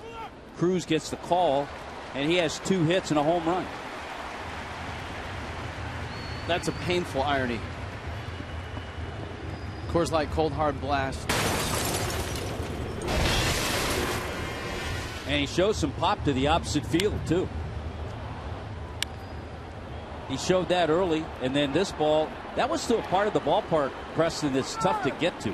I wasn't sure that was going out. You know, when you hit your first Major League home run, you want to know that you hit it well, and that young man can definitely say he hit a ball in a very big ballpark to a big part of the field, and he got a good swing off on that one. So congratulations on your first Major League home run. And a local kid as well, Palm Beach Community College. We told you San Lucius High School, 26th round pick. And in front of his parents and a lot of friends. Yes, that's a special moment for the Marlins now. An obstacle certainly to overcome. That's another scenario the Marlins have seen this year. J.D. Martinez, that series he had. He hit a bomb last night, by the way, for Houston. You know, I didn't want to bring that up, but we've been having a lot of guys have their first Major League home run in this ballpark that are Florida natives. You know, we have to start doing a little scouting out to, you know, get these guys some tougher pitches to hit so they don't ring us up for the first Major League home run here. I know their families like it, but it's not too good for the Marlins. John Jay pulls that one foul. And the count is 1-2. So there's Cruz. That's got to feel good because, you know, as Tommy pointed out, Molina is such a leader now on this team, both in example and in the clubhouse, that to fill in for him and to go deep, plus handle the rookie in a fine fashion, that's a complete night. You know, the great thing about Yadi is I guarantee he was one of the first people to congratulate him on his home run. You know, and even on the night that he's having playing when Yadi's not playing. Yadi's very involved in the game. He's very helpful to the other young players that are around him, whether they be catchers or not. Sure, they had a nice talk before the game, too, about the scouting report on all the hitters.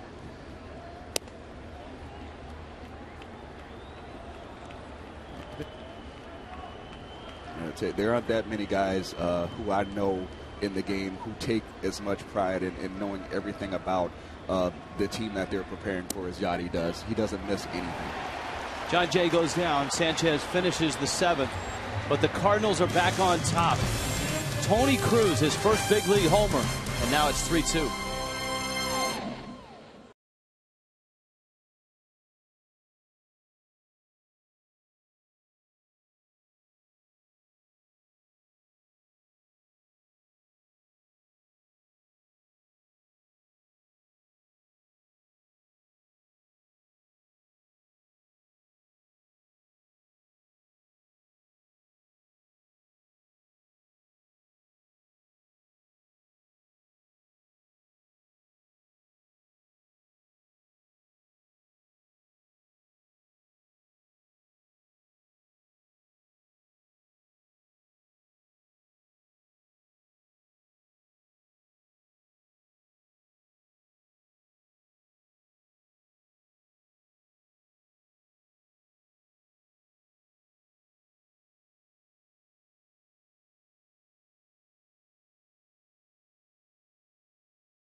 On top of the Marlins, Tony Cruz, 2 hits and a home run. Cardinal catchers have been hammering the Marlins in this series.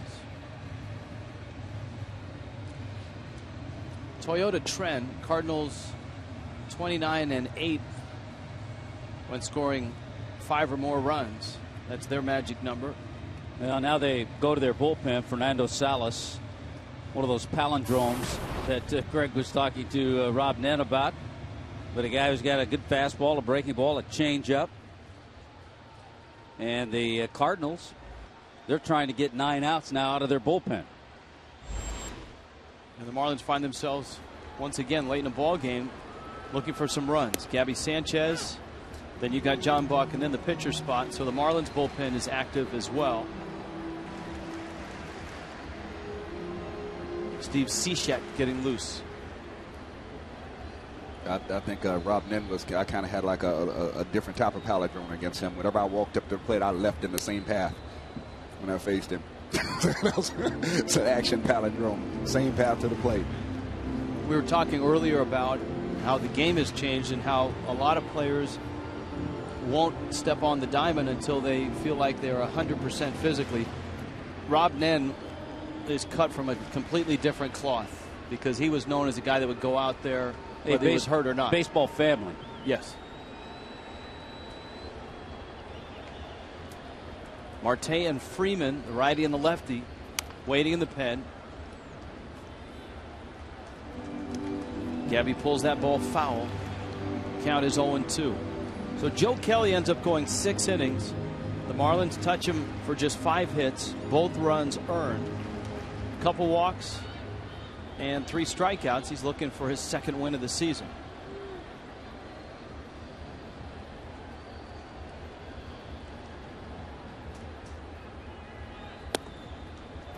Salas misses up.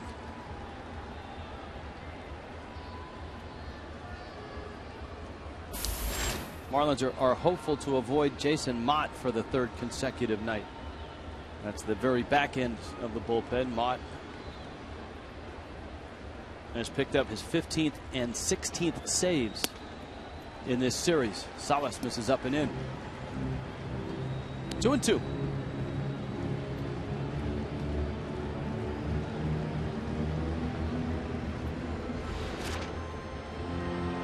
Off day tomorrow. Cliff Lee and the Phillies come in Friday night. Josh Johnson gets the ball for the Fish.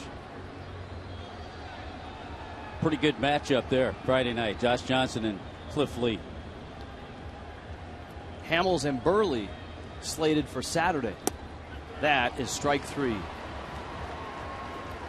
Gabby Sanchez discussing that with Mike Malinsky.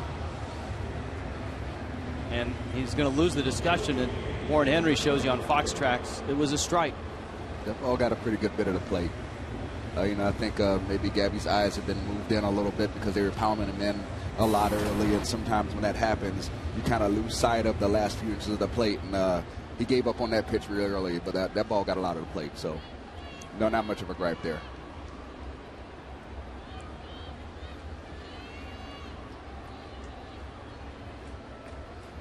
And when you go back after the game or the next day and you look at the video and you see that it was a strike, do you feel any better, or do your thoughts change? Let me stop both of you right there, because this is fascinating to me, because I'm listening to 2 guys who played in different eras, and Tommy, by the time you had left, that one deep left field and gone. Game's tied.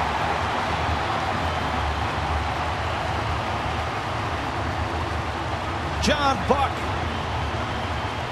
his 7th, and Miami gets that run right back. John Buck with a nice night. RBI single in the 5th inning. Last 6 games now for John Buck. 3 home runs. It all started at Fenway Park. I like what I'm seeing out of him now. It seems like now his bat is getting to the front of the zone more, and it looks like his front side, he's hitting against it a whole lot more. Earlier in the season, he had his front side was never quite closing, and he didn't have that front side to hit against. And now you see that front side closing up, firm front side, and the bat is starting to explode through the strike zone a little bit better. You see, one of the first to get to him was Anibal Sanchez to congratulate him. It's 3-3 now. Salas is coming out. The lefty is coming in. And when we return, we'll get back into that discussion on video in baseball. 3-3 now. Cardinals, Marlins.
homer because Tony Cruz homered and John Buck answers. And you watch the replay of that, a fastball inner half.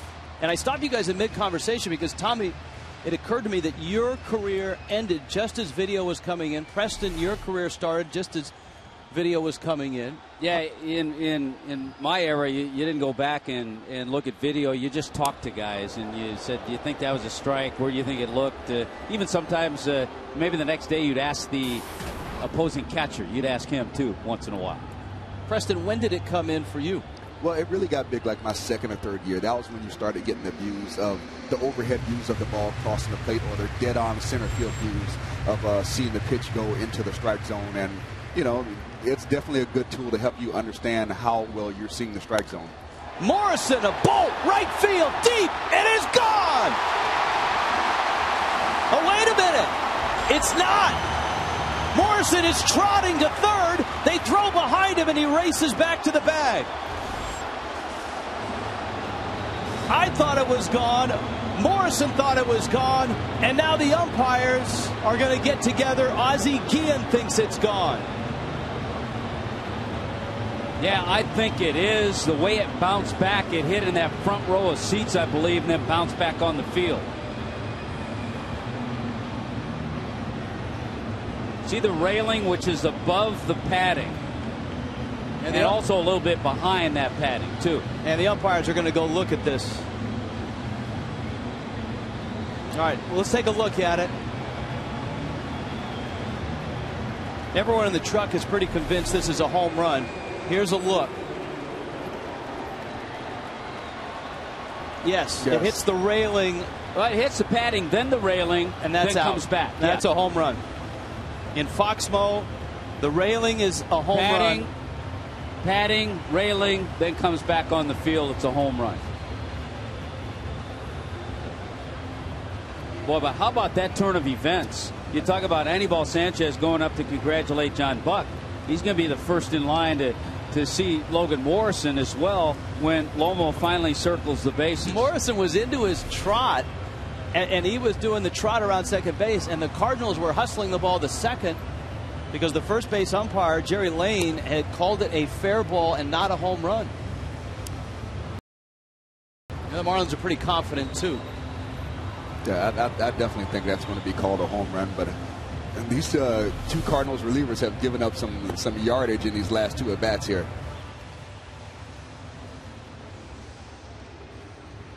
Of course, plainly the bars are behind the fence. You also credit Beltran for trying to sell it as a double. And the umpires emerge. That would be a home run. Resume your trot, young man. He's got a little more pace on it now. The Marlins go back-to-back. A pinch hit homer by Logan Morrison.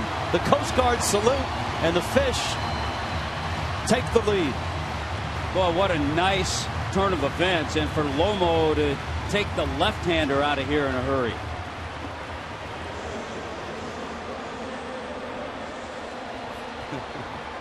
You know, I like home runs, but I really like line drive home runs. You know, Morrison has homered a couple times in the past week and a half against lefties. He took Felix Doubront out in Boston. Reyes takes down low. And remember, he hit that, I think about a 390-foot line drive off of Andrew Miller up in Boston as well. Sometimes when your swing isn't really how you want it to be, it actually helps to have that same side pitcher because it forces you to keep your front side closed longer. Now Reyes takes down low. 2-0.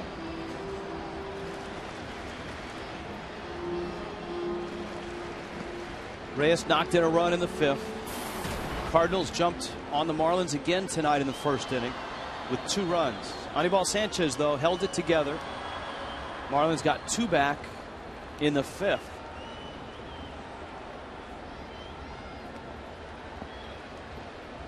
And Sanchez is averaging just a couple of runs a game. That one popped up by Reyes on a 2-0 pitch. Reyes on a high fastball pops up a bunt.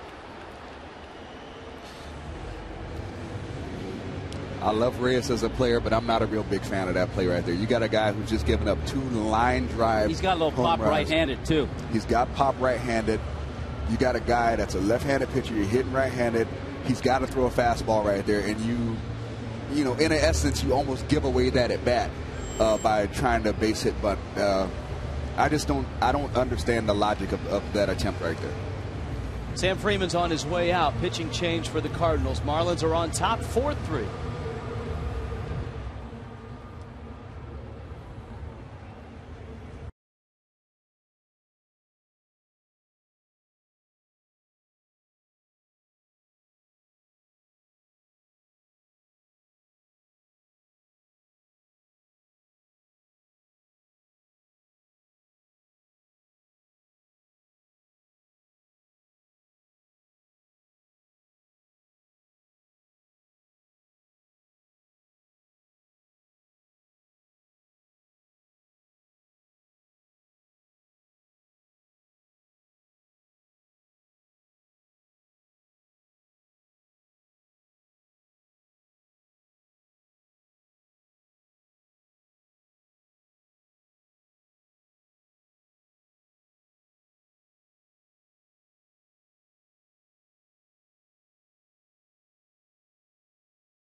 On top of St. Louis, back-to-back home runs, John Buck, Logan Morrison. A Friday Night Live is this Friday. Marlins and Phillies at 7:10. After the game, head to the West Plaza for a live concert with Sueñalo. Presented by Heineken Light. Lock in your tickets today. 1-877-MARLINS or go to marlins.com. By the way, Rich, that Logan Morrison, his first career pinch hit home run. And second time this year, the Marlins have gone back-to-back. The last time they went back-to-back, Lomo and Ruggiano. Now Hanley Ramirez against Victor Marte. He bends in a breaking ball for a strike. Hanley is 0 for 3, or excuse me, 1 for 3. The double came back in the first. He nestled the ball down the right field line and then hustled in front of a Beltran throw.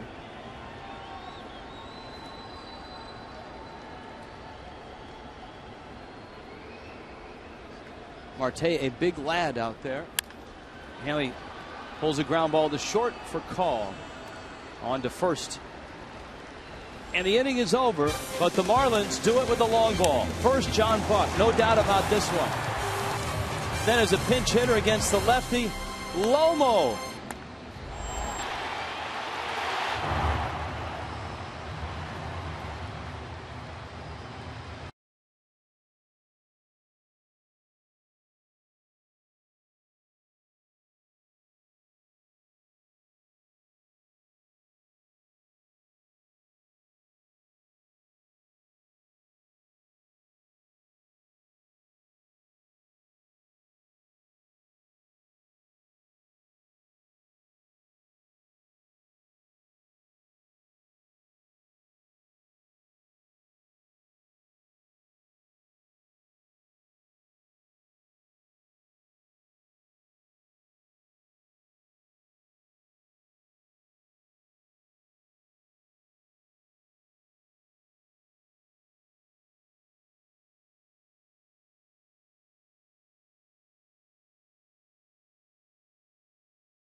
fifth inning, had 3 home runs. First it was Tony Cruz to take a 3-2 lead. Then John Buck and Logan Morrison go back-to-back. Preston Wilson joining us. We mixed up the wardrobe tonight. Preston's bow ties, Tommy and I have them. Preston has the colorful standard issue broadcasting tie.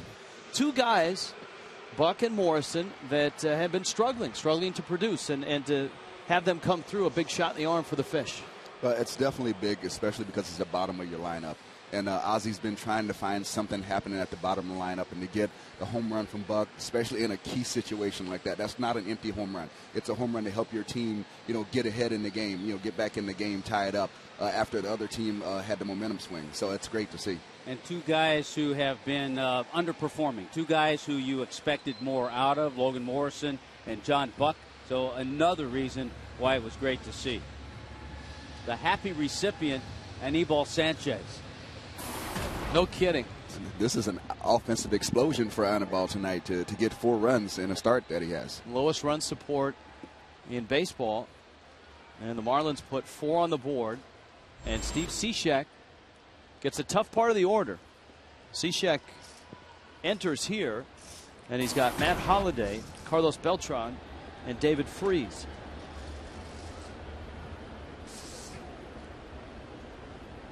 Holliday a double in 3 trips. Cishek misses outside. Tommy, Steve Cishek has not been as sharp as he was, and you can say that about almost everybody in the bullpen.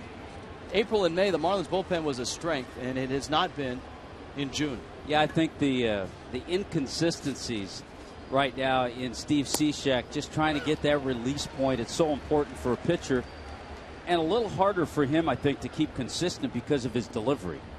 You see his numbers in May and the numbers in June. He's given up runs in his last 3 appearances. Chopper way off the line is Gabby. The Marlins have been playing Holliday over there, and that's the 2nd time that he's hit Gabby in the numbers with the ball that far off the line.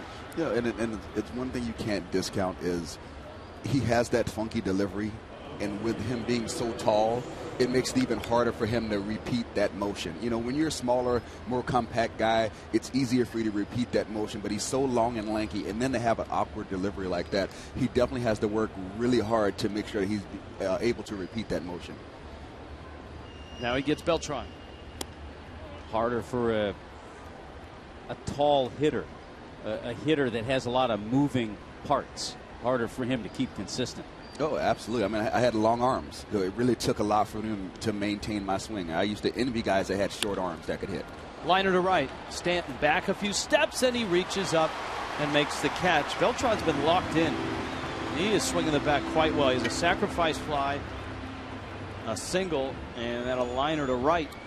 2 outs here in the 8th. And I know Stanton's had his troubles defensively early in the season, but I'm seeing progress. Right there, he did a really good job of sitting and reading the depth of that ball before he moved in or moved back. He got a read on it and then was able to go back and get it. Earlier in the season, he was a little bit shaky on those balls. He might have jumped back right away or jumped forward right away. But right now, I'm seeing him look a lot more comfortable out there in right field. Cishek missing to David Freese. And Rich, by the way, John Buck's home run, 411 feet. Logan Morrison's 340 and a half. I think the half was the railing.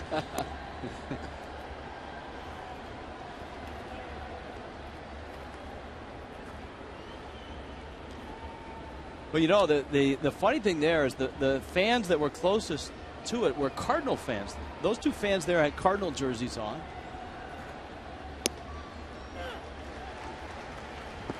And they say that some of the smartest fans in baseball are in St. Louis, Tommy, and those fans showed it on that play. Nice job. Either that or they had real slow reactions. This Miami humidity's beating them down. No, they're used to it. It's 106 in St. Louis tomorrow. I think they're happy to be in the air conditioning here tonight.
Cardinals ahead, then John Buck and Logan Morrison with solo shots, 4-3 in the bottom of the 8th in a game that the Marlins trying to get just to salvage just one game in this 3-game set. Heath Bell in the Marlins bullpen. The Marlins would love to add a run or two here in the bottom of the 8th. Giancarlo Stanton, Greg Dobbs, Justin Ruggiano.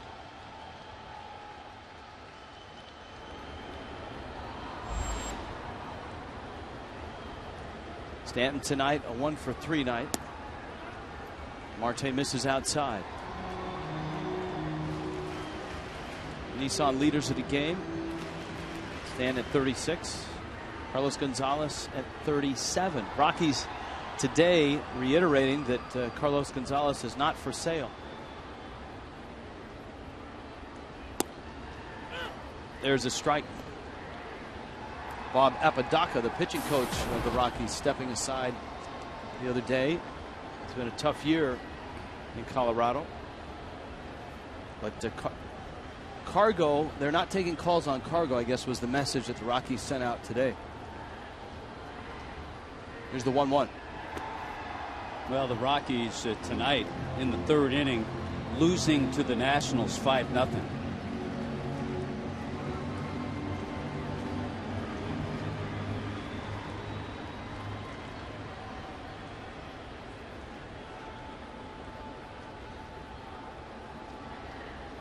The 2-1. Okay, is it safe to say that as the weather is heated up and the humidity has risen, that the balls are flying better in this ballpark, guys? Yeah, I said that a while ago. I thought that would happen, and I think it has. We've seen 3 home runs in this ball game. I think the Cardinals could attest that, even though they had a 1-game sample size that opening night. I think they could see that, the difference. Stanton swings and misses.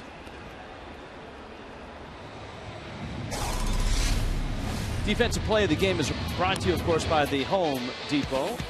Doing more on defense, Giancarlo Stanton. Watch the pick by John Buck.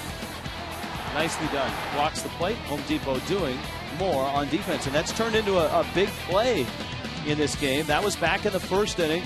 David Freese out at the plate. I think Preston made a great point talking about Stanton charging that ball, getting it before it took that one more hop. If he gets that in between hop, it's a lot tougher play, and he got a good jump, charged it, and got that second hop.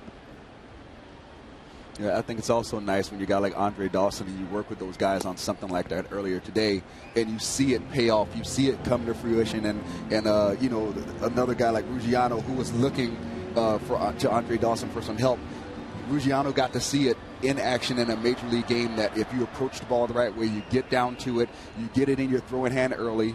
When you get your front foot down, your arm is out already in the throwing position, and the ball carries. So he's able to see something that they've been working on in practice in a game.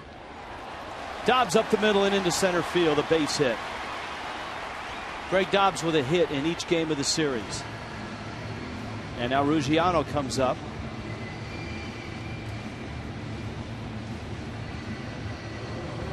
Tomorrow's starters. How about Friday's starters? All right, Friday starters. Brought to you by Chevron.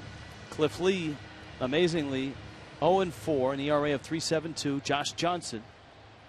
A lot of Josh Johnson bobbleheads in the hands of Marlin fans tonight. And a crowd of 28,397 paying customers. More good at bats tonight from Justin Ruggiano. One of them paid off with a base hit back in the 6th inning.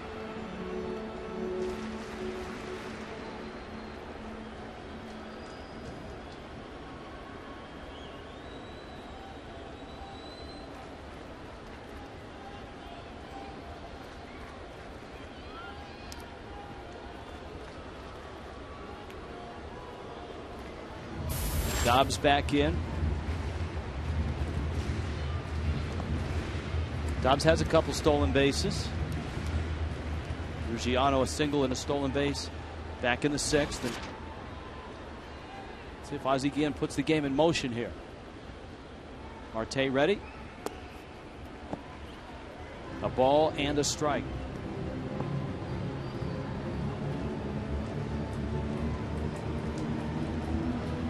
You'd really like to see the Marlins tack on one more right here. Just kind of give Heath Bell a little breathing room and make them feel good about themselves going into the last inning here.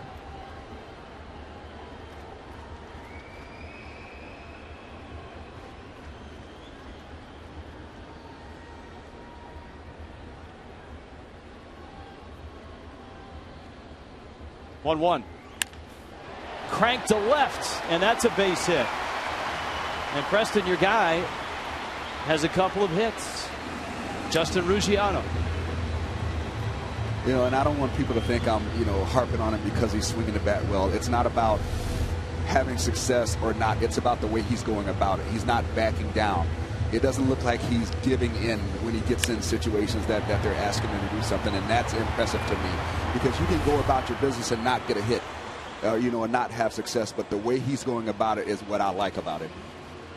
Well, and he's taking advantage of an opportunity. He's getting an opportunity. And remember, this is a guy that really didn't get much of an opportunity with Tampa Bay, and for good reason. They had B.J. Upton, they had Carl Crawford. There just was never a spot for him. Baseball is like that. Just because you don't get an opportunity doesn't mean you're not a quality player. I'm sure there were a lot of guys who came in the Baltimore Orioles system when Cal Ripken was shortstop that were probably some really good shortstops. But sometimes you get in a situation where you just don't, your position doesn't come up. Not that I was a great third baseman when I first started out, but in the minor leagues I started out as a third baseman. But the Mets had Edgardo Alfonso, they had Butch Husky. So they were 2 third basemen in line and waiting to go to the major leagues before me. So my position changed. I ended up being an outfielder. Butch Husky. Good name. I saw him almost. Big, bulky right-handed hitter. Yes. I saw him almost kill himself running through a wall in Minnesota one night. Yes. I saw Butch Husky dislocate his shoulder and hit a home run at the same time. The fastball misses down low. That's a great name for him then, Butch Husky. And a guy to go to the other way, the other guy you mentioned, Edgardo Alfonso, a guy who just had a solid career. Played solid third base, got key base hits. In baseball, there's a terminology of a line drive called a frozen rope. But we called Edgardo Alfonso Baby Rope because everything he hit was a line drive. His nickname with the Mets organization was Baby Rope. Fonte at the plate. Dobbs at second. Ruggiano at first.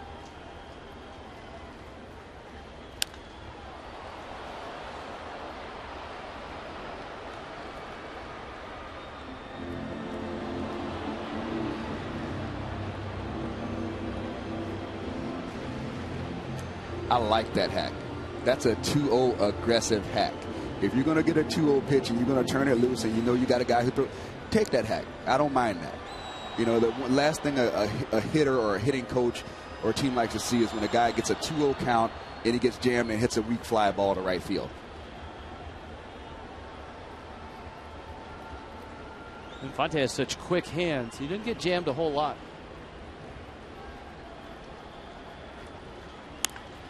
Breaking ball, that's lined in the corner. The Marlins are going to pick up at least 1 run. Here comes Dobbs. Ruggiano right behind him. The spotter will send him. Furcall's relay. Waiting for him. He's out. Cruz with the tag. Rafael Furcal has a gun. And he just threw out Justin Ruggiano. 5-3. All the way to third is Infante. Yeah, you're at a point where you can take a little chance like that, but what a great at bat by Infante to pick up insurance with this 2-base hit, and then the Furcal throw. Cruz is able to hang on, even though he really never got a chance to put the other hand on the ball to cover it up. He makes a good play. Ruggiano tried to knock it out, but that strong throw of Furcal was right at the plate. And people don't give Matt Holliday a lot of credit. But that throw by Furcal was set up by the fact that Holliday got to the ball, got it to him chest high as a cutoff man, and Furcal just basically was able to throw in, turn and throw in rhythm and make that play. And on the throw, Infante alertly went to third.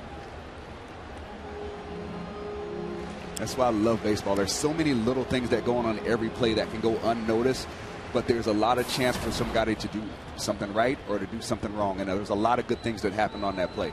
Unfortunately, the Marlins got a player thrown out at the plate. Furcal has one of the strongest throwing arms of any shortstop in the game. He's maintained it, too, yes, over his career.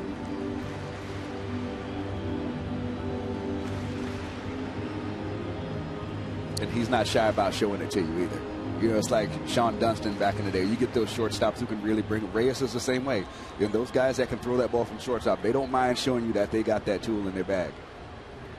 Here's the 2-0 pitch. Gabby Sanchez, left field, and foul. I like that in a shortstop because you rarely see those guys, Reyes, Furcal, you rarely see them make throwing errors because everything's 100%. There's never one of those throws where they let up and sail one or bounce one. They're never surprised and have to speed up to make a play. That's the good thing about those guys. Sometimes you see a guy who kind of takes things a little lackadaisical and he ends up and the guy ends up running a little better than he thought he did and he has to speed up to make a play. With those guys, it doesn't happen to because they're always going at that speed.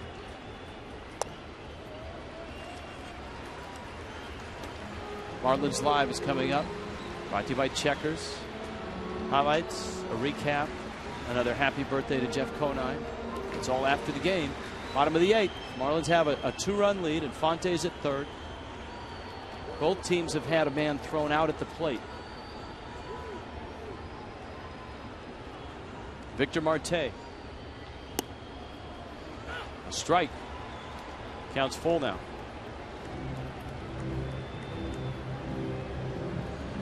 You know, Gabby's got to say, you know what, I didn't need that. I did not need him to throw me a 3-1 slider for a strike, you know, in that situation. Just go ahead and walk me and let the next guy have me. Now I got to deal with not knowing if you're going to throw me a fastball, slider. You know, you don't want a guy to throw you that strike, breaking ball 3-1 with 2 bases open. He threw it again. Because then you get that. You just don't know. Like that's a hard at bat to have right there. Marlins get 1 insurance run, and now Heath Bell for the 9th.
Stay with us. It's going to happen real fast. How about 3-2 on a Tony Cruz home run, his first major league home run. It puts the Cardinals ahead. This happens fast. John Buck ties it. A shot. He finds the seats in left field. And then a pinch hit appearance by Logan Morrison, his first ever pinch hit home run. A little umpire review, but we knew it all along. Go ahead and circle the bases, Lomo. A pinch hit shot. And that just begins to set up this 9th inning. Omar Infante added a run with an RBI double. And here is Heath Bell as Scott Cousins comes in. He's in center field. Justin Ruggiano moves over to left. You know, I really thought that run that they added on there, you know, that was really big just to give them a little breathing room where they don't feel like they have to be perfect this inning. Obviously, Bell is trying to improve on his last outing, which for the Marlins was a their biggest ninth inning collapse in team history. They gave up a 4-run lead on Monday night. And Bell comes right out and gets a strike. It all happened in 27 pitches. Matt Carpenter. Daniel Descalso is on deck for the Cardinals, and Bell comes back door with a breaking ball. Pitch he didn't throw a whole lot. That's a pitch that he even talked about after the game. He didn't use it. He may not have felt comfortable with it, but when he uses that and keeps the fastball down, he's effective. There's only one Mariano Rivera, so there's not that many guys that can survive in this league by only throwing one pitch. And I don't care how much confidence you have in your fastball, you have to give the batter something different to look at, something as far as tilt, something as far as difference in velocity. Even if you're not able to throw it for a strike, it plants that seed in the hitter's mind that there's something else out there. This is away, and it's 2-2.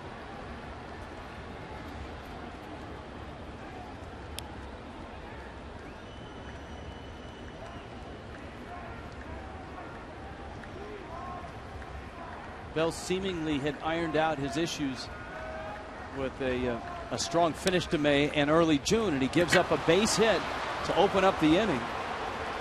Matt Carpenter into right field. Here comes Descalso now. All-Star voting has closed at the ballparks, but is still available tonight, and tonight only online. You can vote Marlins.com 25 times. As well, there's a chance to win free Marlin tickets. One grand prize winner will get a luxury suite for 22. So there's an uneasiness right now in Marlins Park, and with good reason. Well, just like that, because of the base hit, the Cardinals bring the tying run to the plate. Randy St. Clair comes out to talk to Bell.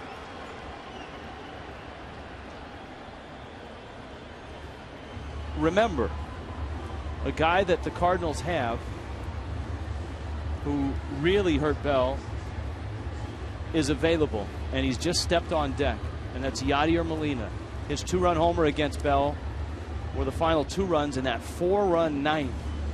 And there's Molina, his career numbers against Bell. He's on deck. Descalso.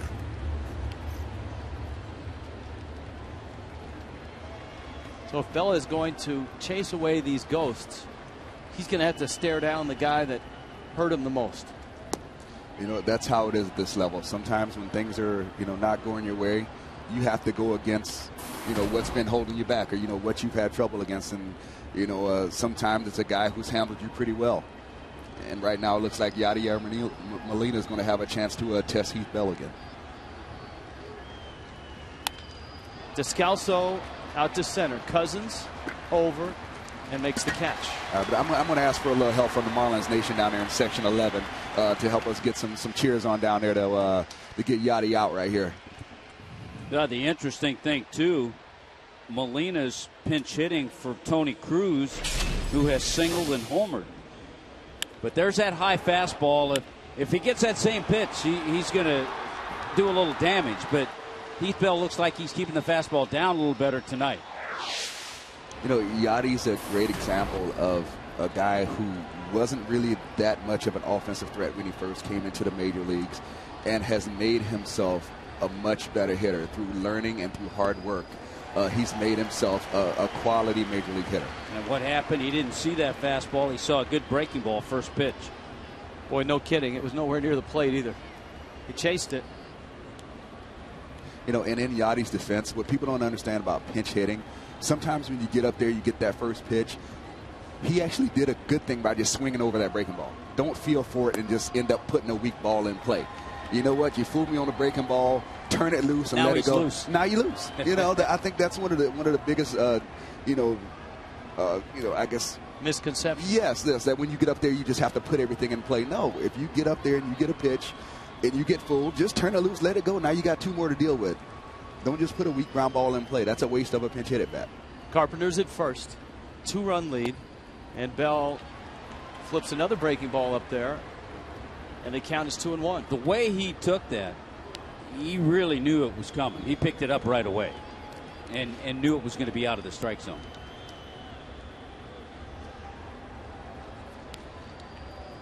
In talking to Randy St. Clair through the month of April, through the struggles of Heath Bell, the biggest issue was fastball command, fastball location.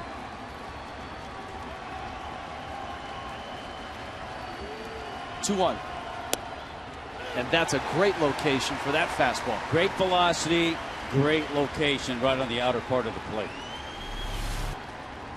There's the target and the pitch.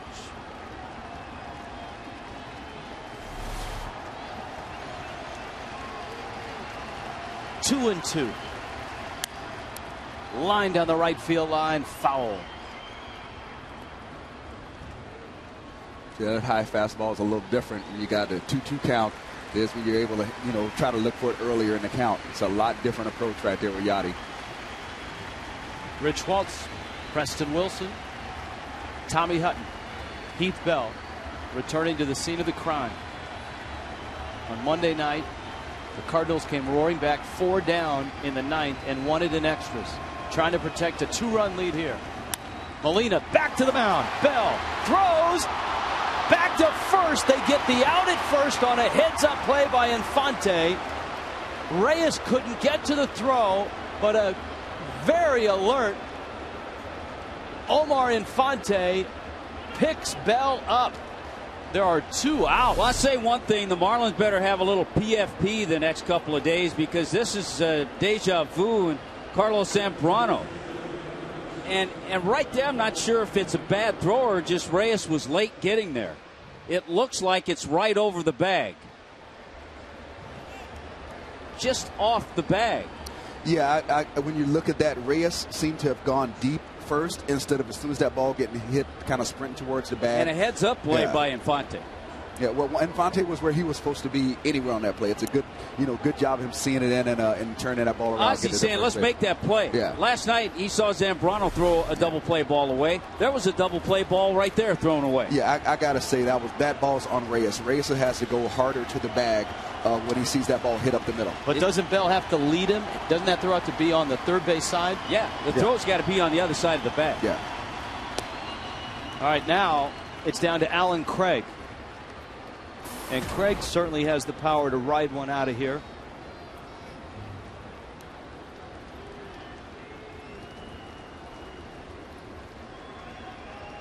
Matt Carpenter now at second. Bell leans in.